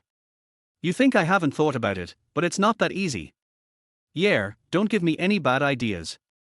How could it be so easy to pull him down from the position of wife? I have good eyesight and know how much happiness and benefits it brings to be with Yi Shitong. How could he be willing to give up the position of wife? Yi Shi's sisters paused and said, it was Yi Shi herself who said this. I will definitely take that position back from Yi Chushi one day. That's right, you are right to think so. You are still our Yi Shi. You have to be strong. No matter who we deal with, we have a way to deal with it, right? Yi Shi's friend comforted Yi Shi like this.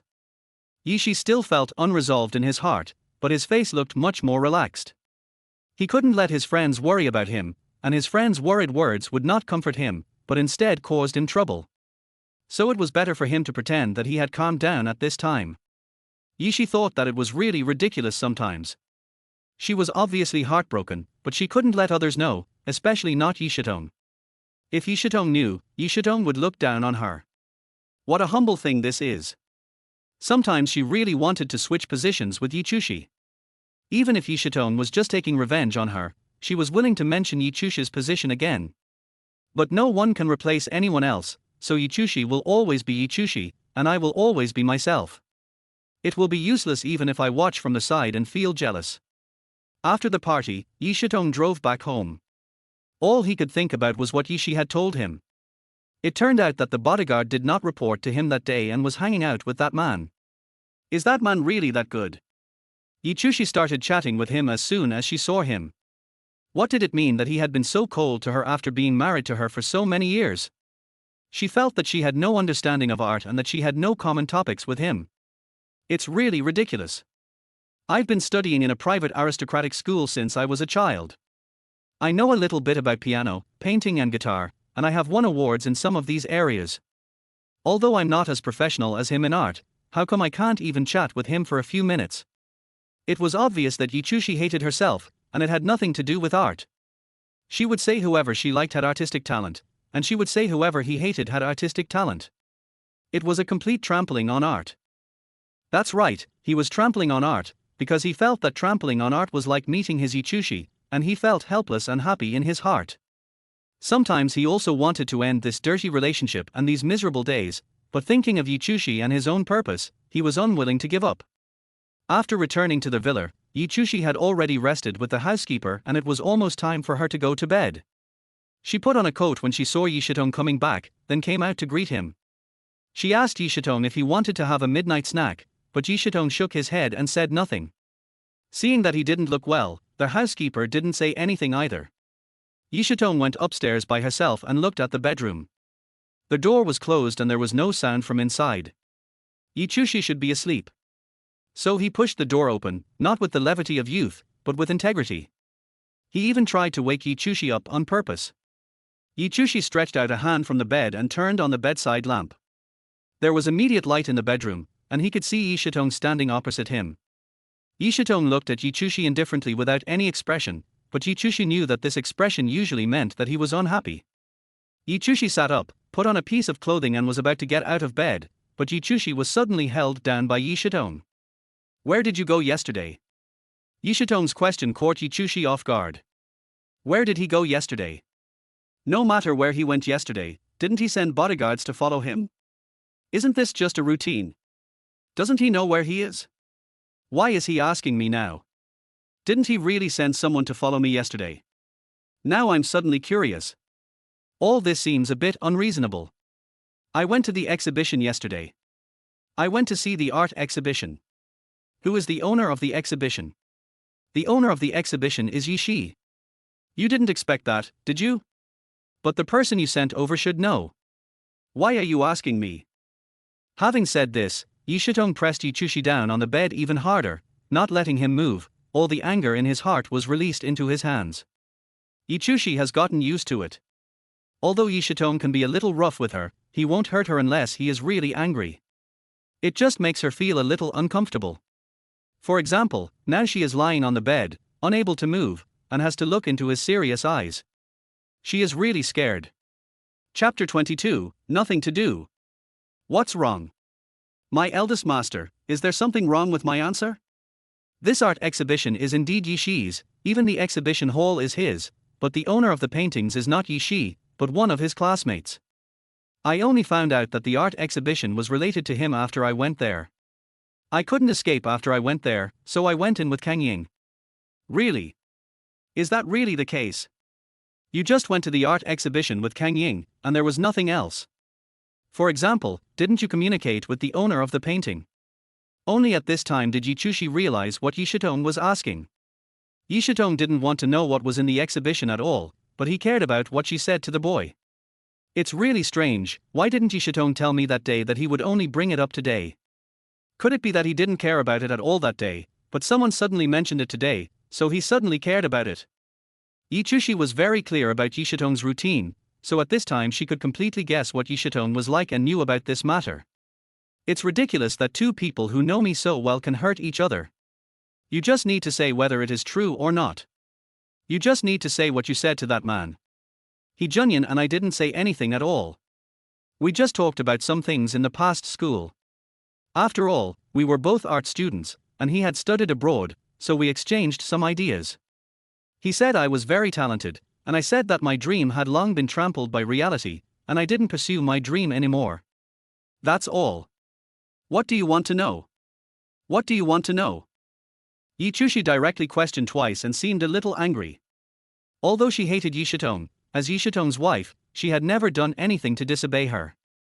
For example, chatting up other men, is that not allowed? I am also following the rules, so why does Yishitong look angry? Should I stay in this villa for the rest of my life and not see anyone? He suddenly remembered and asked Yishitong. Can you let me go first? I want to ask you if Yishi told you. At this time, Yishitong was really willing to let Yichushi go, and Yichushi was able to sit up. Tell me if Yishi told you. So what if he told me? You two are together.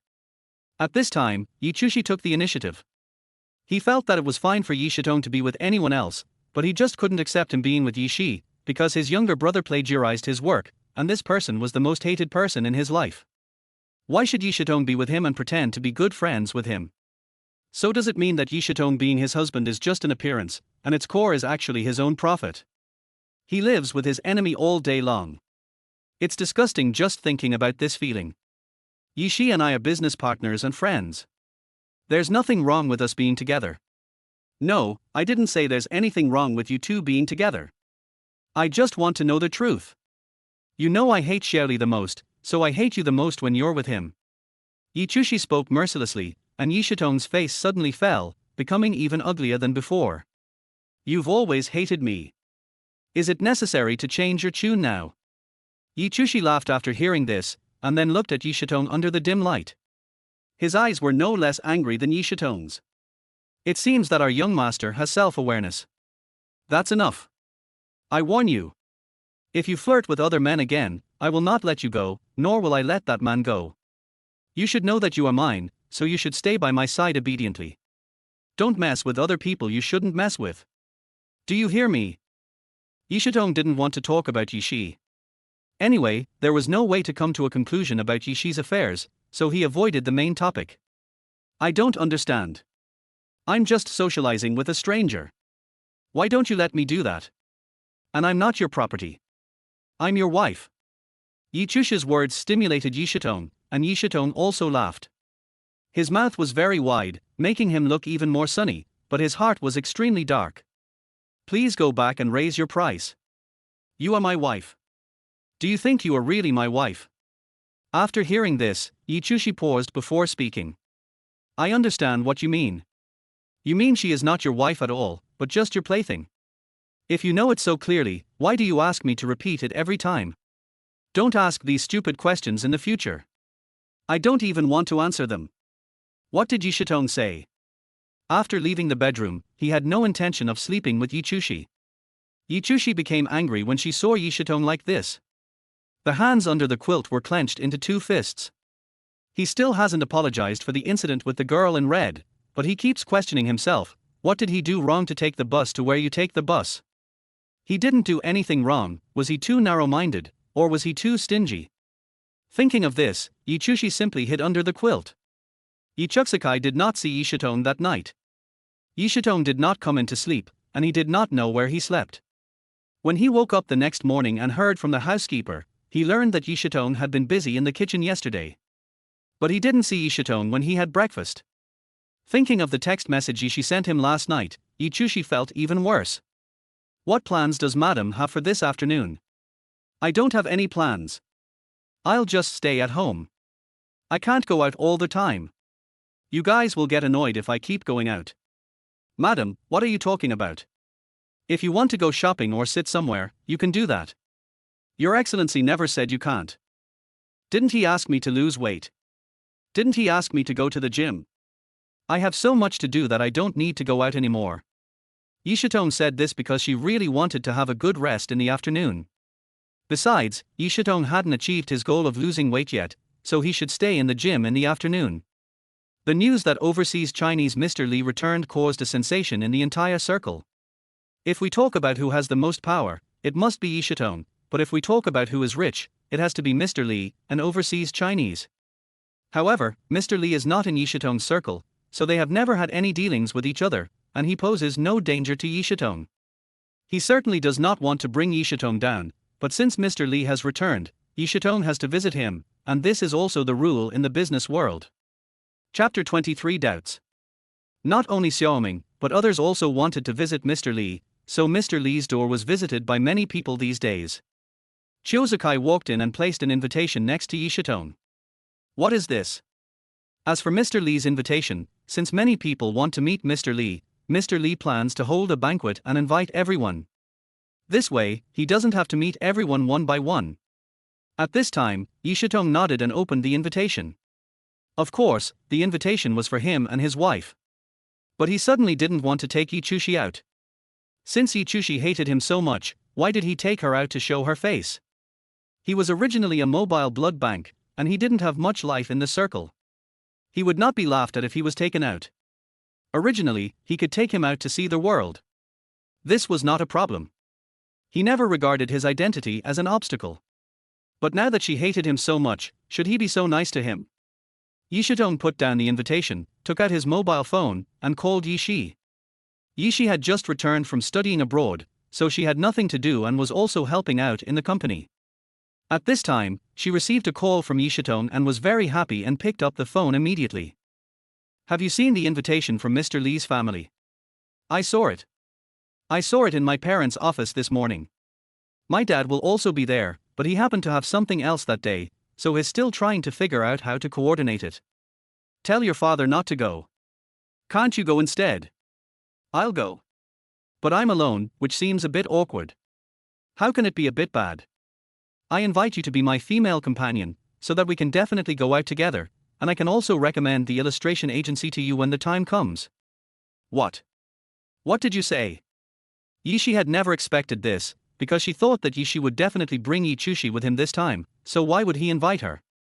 The eyes on the other end of the phone were already wide open. What's wrong? Didn't you understand what I said?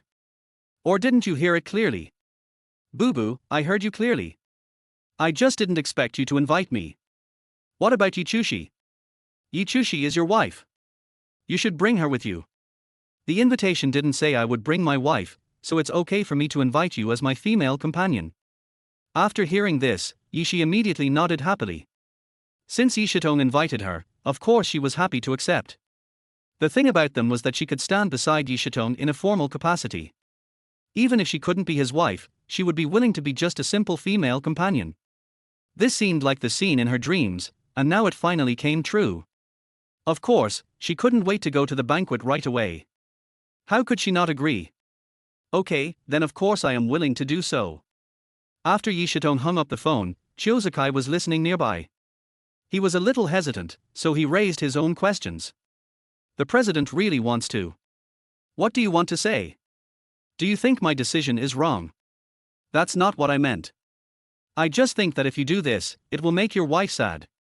Her sadness is exactly what I like to see. Yi Shitong actually said this without any emotion at all, so Chiozakai didn't dare to say anything. Yi Chushi worked out at home for an entire afternoon and was extremely tired. Finally it was time for dinner and he thought he could have a good meal. Suddenly he saw their housekeeper serving him a fitness meal. He could not eat the bland soup, so his complexion was still a little bad anyway. Butler, I'm really hungry. Can you give me something to eat? These things won't fill me up at all. Madam, I know you feel bad, but this is the critical period for weight loss, so just endure it. You can eat naturally after you endure it. Who said that? If I gain weight from eating, they will ask me to lose weight again. It's an endless cycle. Don't you think I don't know? Madam, shouldn't you do this? Hang this sentence on me. I don't want you to lose weight, but there is no way. Since the master said so, shouldn't you do it? After hearing what the butler said, Yi Chushi could only nod his head. The butler was just following Yi Shitong's words. He had no say in doing things. It would be of no benefit to talk to him about this matter, so he had no choice but to shut his mouth and watch the bland soup eat a few bites casually. Don't worry, dinner will be more formal than this. Then you can have dinner with your husband. Yi Chushi smiled coldly. I don't know when the gentleman will be back. His whereabouts are always uncertain. Who knows if he will come back for dinner today? Madam, don't say that. The master is just busy. If he wasn't busy, he would naturally go home for dinner. He manages such a large group and runs around every day. Of course, he is much more tired than the lady. When Yi Chushi heard this, I felt that the butler was mocking me, so I immediately raised my head and stared at the butler with fierce eyes, then I shut my mouth, but there was still an unwilling look on my face. You mean I'm a parasite who relies on your teacher for food and drink every day, but you should ask your teacher, who harmed whom? If he hadn't married me, I should be studying in the school of my dreams now. When the housekeeper saw that Yi Chushi was angry, he hurried to comfort him. Madam, don't be angry. You should know that all choices are determined by God. The news of your surname has been passed to you, so you should make the best of it. Your life is something many people envy. It's great that you don't have to do anything and can just sit back and enjoy the fruits of your labor. As for your dream, you can talk to your husband about it. There will be opportunities in the future. If you want to study abroad, you can do it as long as your husband agrees. You said so much just to tell me that all my actions are controlled by Yi Shitong. I can do what he allows me to do, and I cannot do what he does not allow me to do. The housekeeper quickly shook his head. Although this was the truth, he couldn't say it out loud, otherwise it would hurt Yichushi's heart. You don't have to shake your head. You obviously think so in your heart. Just as Yichushi was speaking, a car horn sounded outside. Everyone knew that Yishitong had returned, so the housekeeper didn't care about Yichushi and hurried to the door to greet him. Chapter 24 I'm going with Yishi. After a while, Yishitong came back with some documents in his hand. It was the first time that Yichushi saw Yishitong taking things by himself and she was quite surprised, so she looked at him several times. At this time, Yishitong suddenly looked at her, and Yichushi quickly lowered her head and avoided his gaze. Would you like to prepare dinner, sir? Get ready, I'll be down to eat in a bit. After a while, Yishitong seemed to have changed into a set of home clothes, took a shower with even his hair wet, and slowly walked down from upstairs to prepare for dinner. At this time, Yichushi suddenly stood up at the dinner table. He was supposed to eat with Yishitong, because the bland soup just now was just an appetizer, just for replenishing energy after fitness, but he seemed to think that the bland soup could be served as dinner, so he didn't plan to eat it with Yishitong. When Yichushi was about to leave, Yishitong came over, and then I held him down. Yichushi was forced to sit back in the chair. You haven't even eaten yet, where are you going? I've eaten it and you know my fitness and weight loss, so just a little bit is enough. These things are not suitable for me. Whether it's suitable for you or not is up to me. Sit down and eat. Yichushi was so depressed. Everything was said by Yishitong. If Yishitong was right, then it was wrong to say it to Yishitong. Then this matter must be wrong. Is he God? Is he the creator? But I think this theory is valid. He is the creator of this villa, and everyone must listen to him, including myself. Yichushi had no choice but to sit back in his seat, then took his bowl and chopsticks, preparing to eat a little so as not to make Yishitong angry. Unexpectedly, Yishitong looked directly at him, picked up a piece of pork and said, "Aren't you exercising and losing weight? Why do you still eat meat?" Yichushi really didn't understand. Did Yishitong really care so much about her figure? She was obviously very thin. Was he seeking revenge against her or was he really confused? Yichushi was a little angry, and looked at Yishitong. Yishitong realized what Yichushi was thinking, so she curled the corners of her mouth and smiled. Do you think I'm abusing you? Yichushi quickly shook his head and replied that he did not mean that, but it was too cruel to not let himself eat. Yishitong nodded after listening to Yichushi's explanation, and pointed at the piece of meat in his hand that had not been put back. Then you can eat this piece of meat. You won't get the second piece. Yishitong was still so cruel. Yichushi didn't say anything and swallowed the piece of meat. She suddenly felt sour in her heart. Is it necessary? After all, she is the wife of this family. Even eating has rules. She has to be controlled by him. What else can she do freely in the future? Where did you hit? Why are there bruises? I asked the doctor. It's better to eat lighter and less greasy food, which can help the bruises disappear sooner. Yishitong suddenly said this and Yichushi paused. Didn't he want to be with me? Didn't he like being with Yishi? Why did he still care about me? It turned out that he asked me to eat light food just because he saw bruises on my body, not to torture myself. That's not right. He knew he had bruises on his body, so why did he keep working out? He was just torturing himself. Yichushi kept wavering between these two opinions, not knowing which one to decide on. He could only look up at Yishitong. Yishitong looked at Yichushi expressionlessly. Yichushi could not draw any conclusion from his eyes, so he could only look at him for a while and then lower his head again. I asked you to exercise so that you can strengthen your immunity, not to really lose weight. You are already thin enough. Yishitong didn't know why, but suddenly spoke gently. Maybe he was thinking about going out with Yichushi. Although he regretted it a little bit now, there was no room for regret once he said it. The only solution at this time was to say something nice to Yichushi, so that he would feel less guilty. Yichushi paused again after hearing this. She never expected that these words came from Yishitong's mouth. She was stunned and looked at Yishitong until she knew that Yishitong had fixed his gaze on her again. Only then did Yichushi continue speaking. If you just want me to boost my immunity, why don't you just say it? Let the housekeeper tell me it's because I'm fat. Do you know how hard I work out? At this time, Yishitong looked at the housekeeper. The butler suddenly lowered his head. He really didn't mean it. He just completely diverted Yishitong's words to Yichushi. He didn't expect that Yi Shitong had more hidden meaning in his words. How did you tell the young mistress? You told him that I thought he was fat, so I asked him to lose weight. Is that what you said? But isn't that what the gentleman said? I just told madam exactly what the gentleman said. I never thought that the gentleman had other ideas in his mind. You've been by my side for so long, but I didn't expect you still don't understand my thoughts. All of a sudden all the criticism was directed at the housekeeper. The housekeeper felt very embarrassed and his face and ears turned red. Yi Chushi finally found out where the problem lay last night. It turned out that the problem was with the housekeeper. The housekeeper just repeated Yi Shitong's words to her, but did not understand Yi Shitong's voice at all, so he misunderstood. Then he passed this wrong message to her, making her think that Yi Shitong really disliked her being fat, and used it to retaliate against her by making her work out desperately. But the situation was not like that. Yi Shitong just wanted to give her something to do at home and to stop her from being greedy. But even with this explanation, Yi Chushi still felt that she could not forgive Yi Shitong.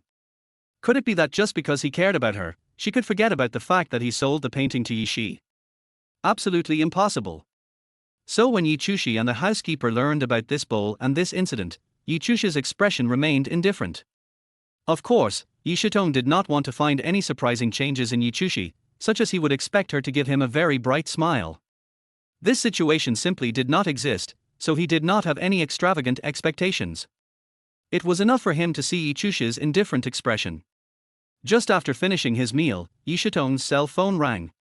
Yi Chushi didn't know who was calling him and didn't have the courage to ask, so she just watched him pick up the phone and then said a few words into the phone. I will arrange the banquet myself. No need to arrange a driver. I will pick you up. Yi Chushi reacted immediately when she heard the word banquet. Was there another banquet that she and Yi Shitong needed to attend together? In the past, she had accompanied Yi Shitong to these banquets. Although she was reluctant, it was her responsibility as a wife and she couldn't shirk it. Yi Chushi asked subconsciously when Yi Shitong hung up the phone. Is there any new party? Yi Shitong suddenly raised his head and looked at Yi Chushi. There is a banquet, but it has nothing to do with you. I will go with Yi Shi. Chapter 25 The Last Chance. After hearing these words, Yi Chushi had no way of believing them. He didn't know what to say for a moment, so he remained silent. However, in the silence, his heart was in turmoil, with many questions, a lot of anger, and even more unwillingness. In the past, she had always accompanied Yi Shitong to various charity banquets or parties as his wife. Why did she want to bring Yi Shi with her this time? Was he not going to take her with him? Or was it that only she and Yi Shi could go to the banquet together this time? Logically speaking, this matter had nothing to do with him. He could just sit back and be his wife. Anyway, he was free at home. If Yi Shitong and Yi Shi went to the banquet, they would have to prepare a lot and waste a lot of energy. Isn't that what he wanted to see? But at this time, Yi Chushi had to admit that his heart was really in turmoil and he felt an indescribable discomfort. Why did you bring Yi Shi to this banquet? Am I not your wife? Shouldn't you take me with you? At this time, Yi Shitong simply put down the knife and fork in his hand, and said to Yi Chushi. You are my wife, but you are only my wife in name only. I can leave you alone, but why? I must take you with me. Who do you think you are? Yi Shitong's words had just gotten better, but now they started to become vicious again. Yi Chushi simply couldn't imagine or understand it, so she could only lower her head and comfort herself mentally. Forget it, forget it. He won't let me go anyway, so what's the point of arguing? He asked Yi Shi to accompany him, so let him go. He is happy to be free. Don't mind his own business. Yi Chushi comforted herself in this way in her heart, and finally got over the sadness. She didn't feel as uncomfortable as before, nor was she as unwilling as before. Anyway, she lowered her head to eat her meal and pretended that the nickname had never been used. But at this moment, Yi Shitong suddenly put down all the tableware and moved his chair away. The housekeeper quickly added a sentence. Have you finished eating, sir? I'm so angry that I can't eat. Yi Shitong said this and went upstairs. When Yi Chushi saw Yi Shitong going upstairs, he actually didn't have much appetite.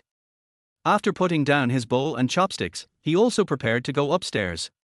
However, when he thought about seeing Yi Shitong upstairs, he didn't know whether he should go up or not. He was very conflicted. He looked at the butler, who smiled and said to him at this time because he owed Yi Chushi something. Madam, please go up. Sir, although you are angry, it will only take a while. Shouldn't you know what is going on? So Yichushi went upstairs. She didn't go into the bedroom, but went directly to the study. She wanted to apologize to Yishitong. After all, Yishitong was right. Yishitong wanted to bring whoever he wanted to support his freedom, and she shouldn't interfere with him like this. If she interfered with him too much, it meant that she liked her and had him in her heart. However, this was something Yichushi never wanted to admit, that is, there was a him in her heart. To Yichushi, Yishitong was only her husband in name only, a nominal responsibility. Emotionally, Yishitong had no place in her at all. Even though sometimes she felt that her heart was beginning to change, she was still unwilling to admit it. In fact, what Yichushi didn't know was that this time Yishitong brought Yishi to the banquet completely because he was angry with him. But Yichushi just insisted that Yishitong didn't need her now, so she could bring another girl to represent him at the banquet as his wife. The two people were obviously very close, but because of a misunderstanding, they felt that the other person was very far away from them. What a ridiculous thing this is. After Yichushi found out about this, she didn't do anything or say anything. In short, it was always Yishitong who made the decisions. To her, she was just an appendage of his and had no say at all. So until that day, when Yishitong was about to attend the banquet, Yichushi was still sitting at home alone with nothing to do. He thought that at the same time, the party over there and the night party should have started lively, while he was sitting here. The most important thing is that I simply can't calm down at all. Originally, he thought he should be very calm. After all, he had no feelings for Yishitong at all. Over the years, his feelings towards Yishitong could be described in one word: hatred. But when Yishitong really abandoned him, Yichushi felt his unwillingness rising up layer by layer. So Yichushi simply couldn't describe what kind of feeling this was. I just feel that even though Yishitong bullied me, the position next to Yishitong should also be mine. At least that's what he thinks now, so he is sitting at the table feeling distracted. The housekeeper knew what Yichushi was thinking, so he looked at her for a while, and finally brought over a plate of fruit. Madam, if you can't wait, you can go upstairs and sleep first. What if you catch a cold sitting here? Yichushi glanced at the butler indifferently and said nothing. At this time the butler spoke again. Madam, the party hasn't started yet. The party tonight doesn't start until 9 o'clock. You see, it's only 7:30 now, so it must not have started yet. So the gentleman will be back late soon. Why did Yichushi's eyes suddenly light up when she heard this? So I still have a chance now. The housekeeper didn't understand what opportunity Yichushi was talking about and couldn't answer for a while. Just at this time Yichushi received a call from Kang Ying. Kang Ying said that she wanted to accompany Yichushi shopping. It was not known whether Kang Ying had heard about her situation or it was just a coincidence. Just when Yichushi was bored alone, Kang Ying called her. Yichushi agreed, picked up her bag and prepared to go out. The housekeeper did not stop him. After all, the housekeeper knew how bad Yichushi's mood was, so he just watched his wife go out. He and Kang Ying quickly came together, but Kang Ying's next words surprised Yichushi. Come on, I'll take you to the party. What are you talking about? How can I go on a date? And what party are you talking about? Stop playing dumb with me, okay? My father told me that your husband has a party tonight, and I thought you would go with him. I didn't expect you to be at home, because my father's friends seem to have seen you there. Where's your husband? He brought another girl with him. I think that girl should be Yishi. Chapter 26 Going to a banquet alone. I think you should be at home now. I think you should be very sad, so I decided to take you there. After hearing this, Yichushi quickly denied her feelings. How could he take it? Although he brought Yishi to the banquet today, I still don't feel that bad. Don't guess blindly. I don't feel that bad. Besides, Yishitong finally didn't bring me to the banquet today, so I feel relieved. Kang Ying laughed after hearing this. Do you know what I'm thinking? Do you think anyone would believe what you say? You look so unhappy, and everyone knows you're unhappy. But you're pretending to be happy in front of me. Is that necessary? I'm your best friend. If you have any problems, just tell me. You don't have to be like this. If you feel unhappy, just tell me. And I don't need you to tell me now because I've already guessed that you're unhappy. Now I'm going to make you happy, so I'm going to take you to the party. Yichushi had no chance of convincing Kang Ying, so she had no choice but to agree. By the way, since your father knows about this, will your father go today? My old man won't go today. He is not qualified. But don't worry. I am also a member of the upper class. Although my father and I are not invited to this banquet, no one will stop me if I insist on going in. Besides, you are the famous Madam Yi. Who dares to stop you? As long as you use your identity, no one dares to stop you. I beg you, Yi Chushi, sometimes you have to have your own rights. Since you have already married him, why don't you learn to have your own rights? You can obviously get this right easily, but sometimes you are so stubborn and unwilling to exercise it. You should know how much you have given up by marrying him, so he should give you these rights, and you should also learn to use them. Kang Ying had already taught Yi Chushi a lesson before sending her there. Yi Chushi of course took it to heart, but she did not completely agree with it. She just kept sighing in her heart after hearing these words. Okay, I'm going to stop here. You can listen to me or not, but I will definitely send you to the banquet today. After all, only by sending you to the banquet can I make you smile again. Then we can show everyone who should be the lady next to the gentleman. Is it Yi? Or should it be you? I think everyone knows. Kang Ying said this and turned around to concentrate on driving, and finally sent Yi Chushi and himself to the banquet. Today's banquet was still grand and there were many luxury cars parked there. Kang Ying's car was simply insignificant after it drove there, but it was still there, and Xiao Sai came over to help open the door. When Yi Chushi and Kang Ying came down together, the servant in charge of reception was surprised, because no two young women would come together. Usually the invitations were given to their whole family, so at this time there were no family members accompanying them, just the two of them. The servant found it a bit strange. It took him a while to speak. Do you two ladies have an invitation?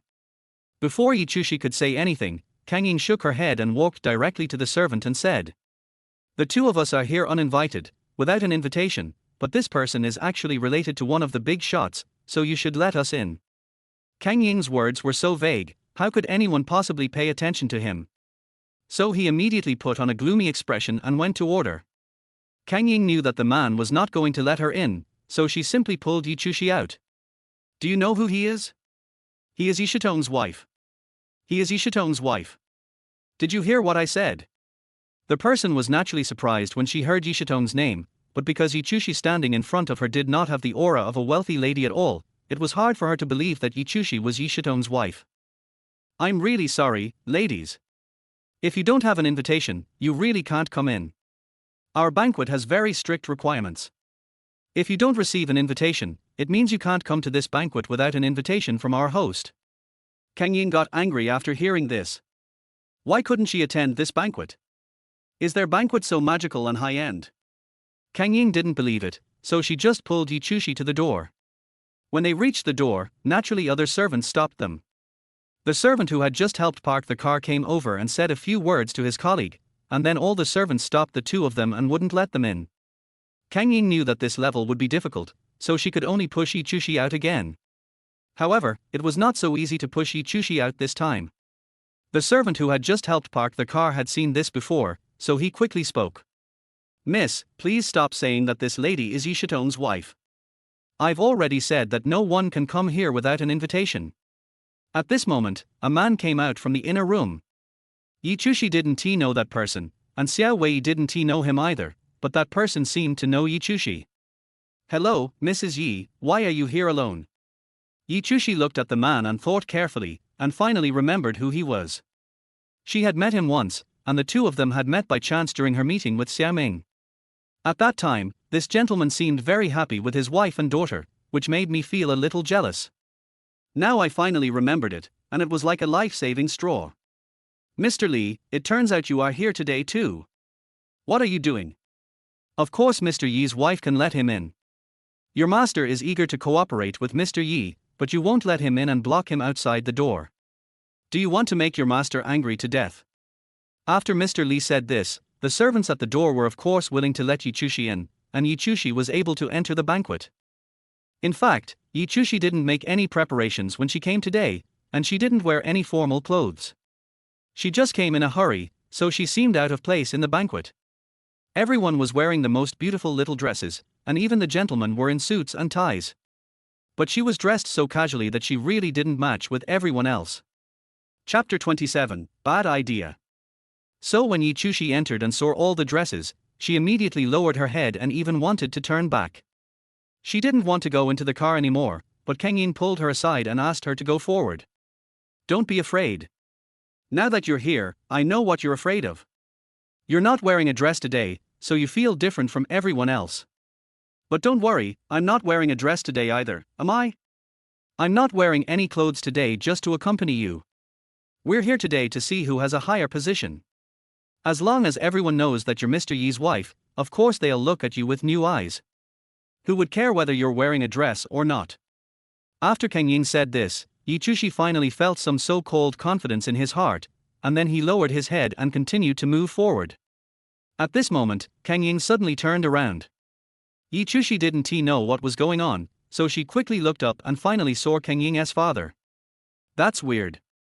Didn't you say your father wouldn't come? Why is he here again at this time? I don't know why my father would come. He said he wouldn't come. Was he lying to me? I thought he wouldn't come, so I brought my daughter with me. I thought if he was here, he would definitely say I was fooling around, but if he's not here, I can take you and get into trouble at will. What did you say you brought me here just to get into trouble? Oh, that's not what I meant. What I meant was that if I brought you here, I would definitely bring you to Xiao Li and let him see who is the real boss next to Mr. Yi. But if my father is here, I won't be so brave. Kang Yin spoke helplessly. He had been avoiding his father's gaze because he didn't want his father to discover him. But Yi Chushi also felt that she had already come in. If the two of them went back, it would be too embarrassing. So she simply took the initiative and directly pulled Kang Yin up and calmed her down. Don't forget this occasion today. You brought me here.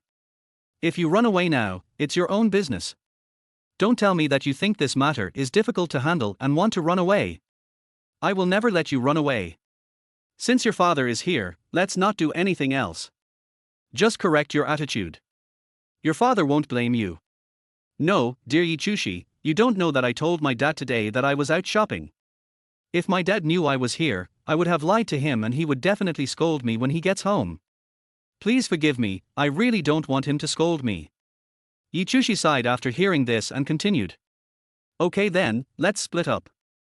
You just need to find a place where your father won't find you. I'll go find Yi Shitong or I can find a place to sit by myself. How can that be? I promise to come and accompany you today. What if we split up and you bump into Yi Shi? What if she bullies you? Yi Chushi smiled and shook off Kang Ying's hand, then pointed forward. Don't worry, you see I have so many people here, they won't stand by and watch me get bullied. After all, you also said that I am Mrs. Yi, and my ID card is more valuable than it, so I will definitely not be hurt, nor will I be humiliated. Don't worry, besides, when things really get bad, you will definitely know what happened here, and you can rush over to save me. With these words, Yi Chushi completely separated from Kang Yin. For Kang Ying's safety, he decided to continue on his way alone. Of course, he didn't plan to find Yi Shitong directly. He didn't plan to be that arrogant woman who would find Yi Shitong directly and then ask Yi Shitong why she didn't bring him here today. He just wanted to find a place to sit down and calm himself down, because his heart had been pounding since he came out until now. Kang Yin didn't even say hello to him, but brought him here, and his clothes were very shabby, so it would be better to find a corner to sit down first. He finally found a place away from the dessert table where no one wanted to go. There was a chair there, and no one knew who had done it, but Yi Chushi felt that it was just the right place and no one would notice it. After he sat there for a while, Mr. Li came over again. This time, he brought his wife with him. He probably went back and told his wife about what happened at the door, so he brought his wife to find Yi Chushi again. Yi Chushi had no choice but to stand up and greet both of them. Mrs. Li was very surprised, because the last time she saw Yi Chushi, she was by Yi Shitong's side, and Yi Shitong seemed to be very nice to Yi Chushi and cared about her a lot. Why didn't Yi Chushi and Yi Shitong see each other at this time? Mrs. Yi, why are you alone today? Where is your husband? Yi Chushi answered embarrassedly. Today he teamed up with others, so I had to be alone. Mrs. Li was very surprised to hear this. How come Yi Chuxiping was left alone? She was Yi Shitong's only female companion at the time, so why was she replaced by someone else today? What's going on? Mrs. Yi, why did you come here alone today? If you have something to do, I can understand that. If you actually showed up, it means you don't have anything to do. Why does Mr. Yi need to change a female companion? Mrs. Li said this. Mr. Li hurriedly, privately, fearing that your wife, Mrs. Li, then shut her mouth. Don't mind it, Mrs. Yi. You know my wife is always outspoken. Yichushi shook her head and said with a smile. No, I don't feel offended, and what the madam said is right. I also find it strange, but I didn't plan to come today. I didn't plan to come in the first place. Please don't get me wrong. I was just resting at home and I was not feeling well. But I was dragged here by my sisters. Oh, so that's how it is. It turned out to be a beautiful misunderstanding caused by coincidence. Madam, do you want to go look for Mr. Yi? We can help you find him. It's really not easy for him to find someone at this banquet venue. Besides, Mr. Yi probably doesn't have his phone with him right now, so it's hard for him to receive your call. Mrs. Li, the kind-hearted advisor, just wanted the star-crossed couple to be reunited as soon as possible. But what he didn't know was that what Yichushi was most afraid of doing right now was seeing Yishitone, because he didn't want to see Yishitone at all today, nor did he think about what he should say or do after seeing Yishitone.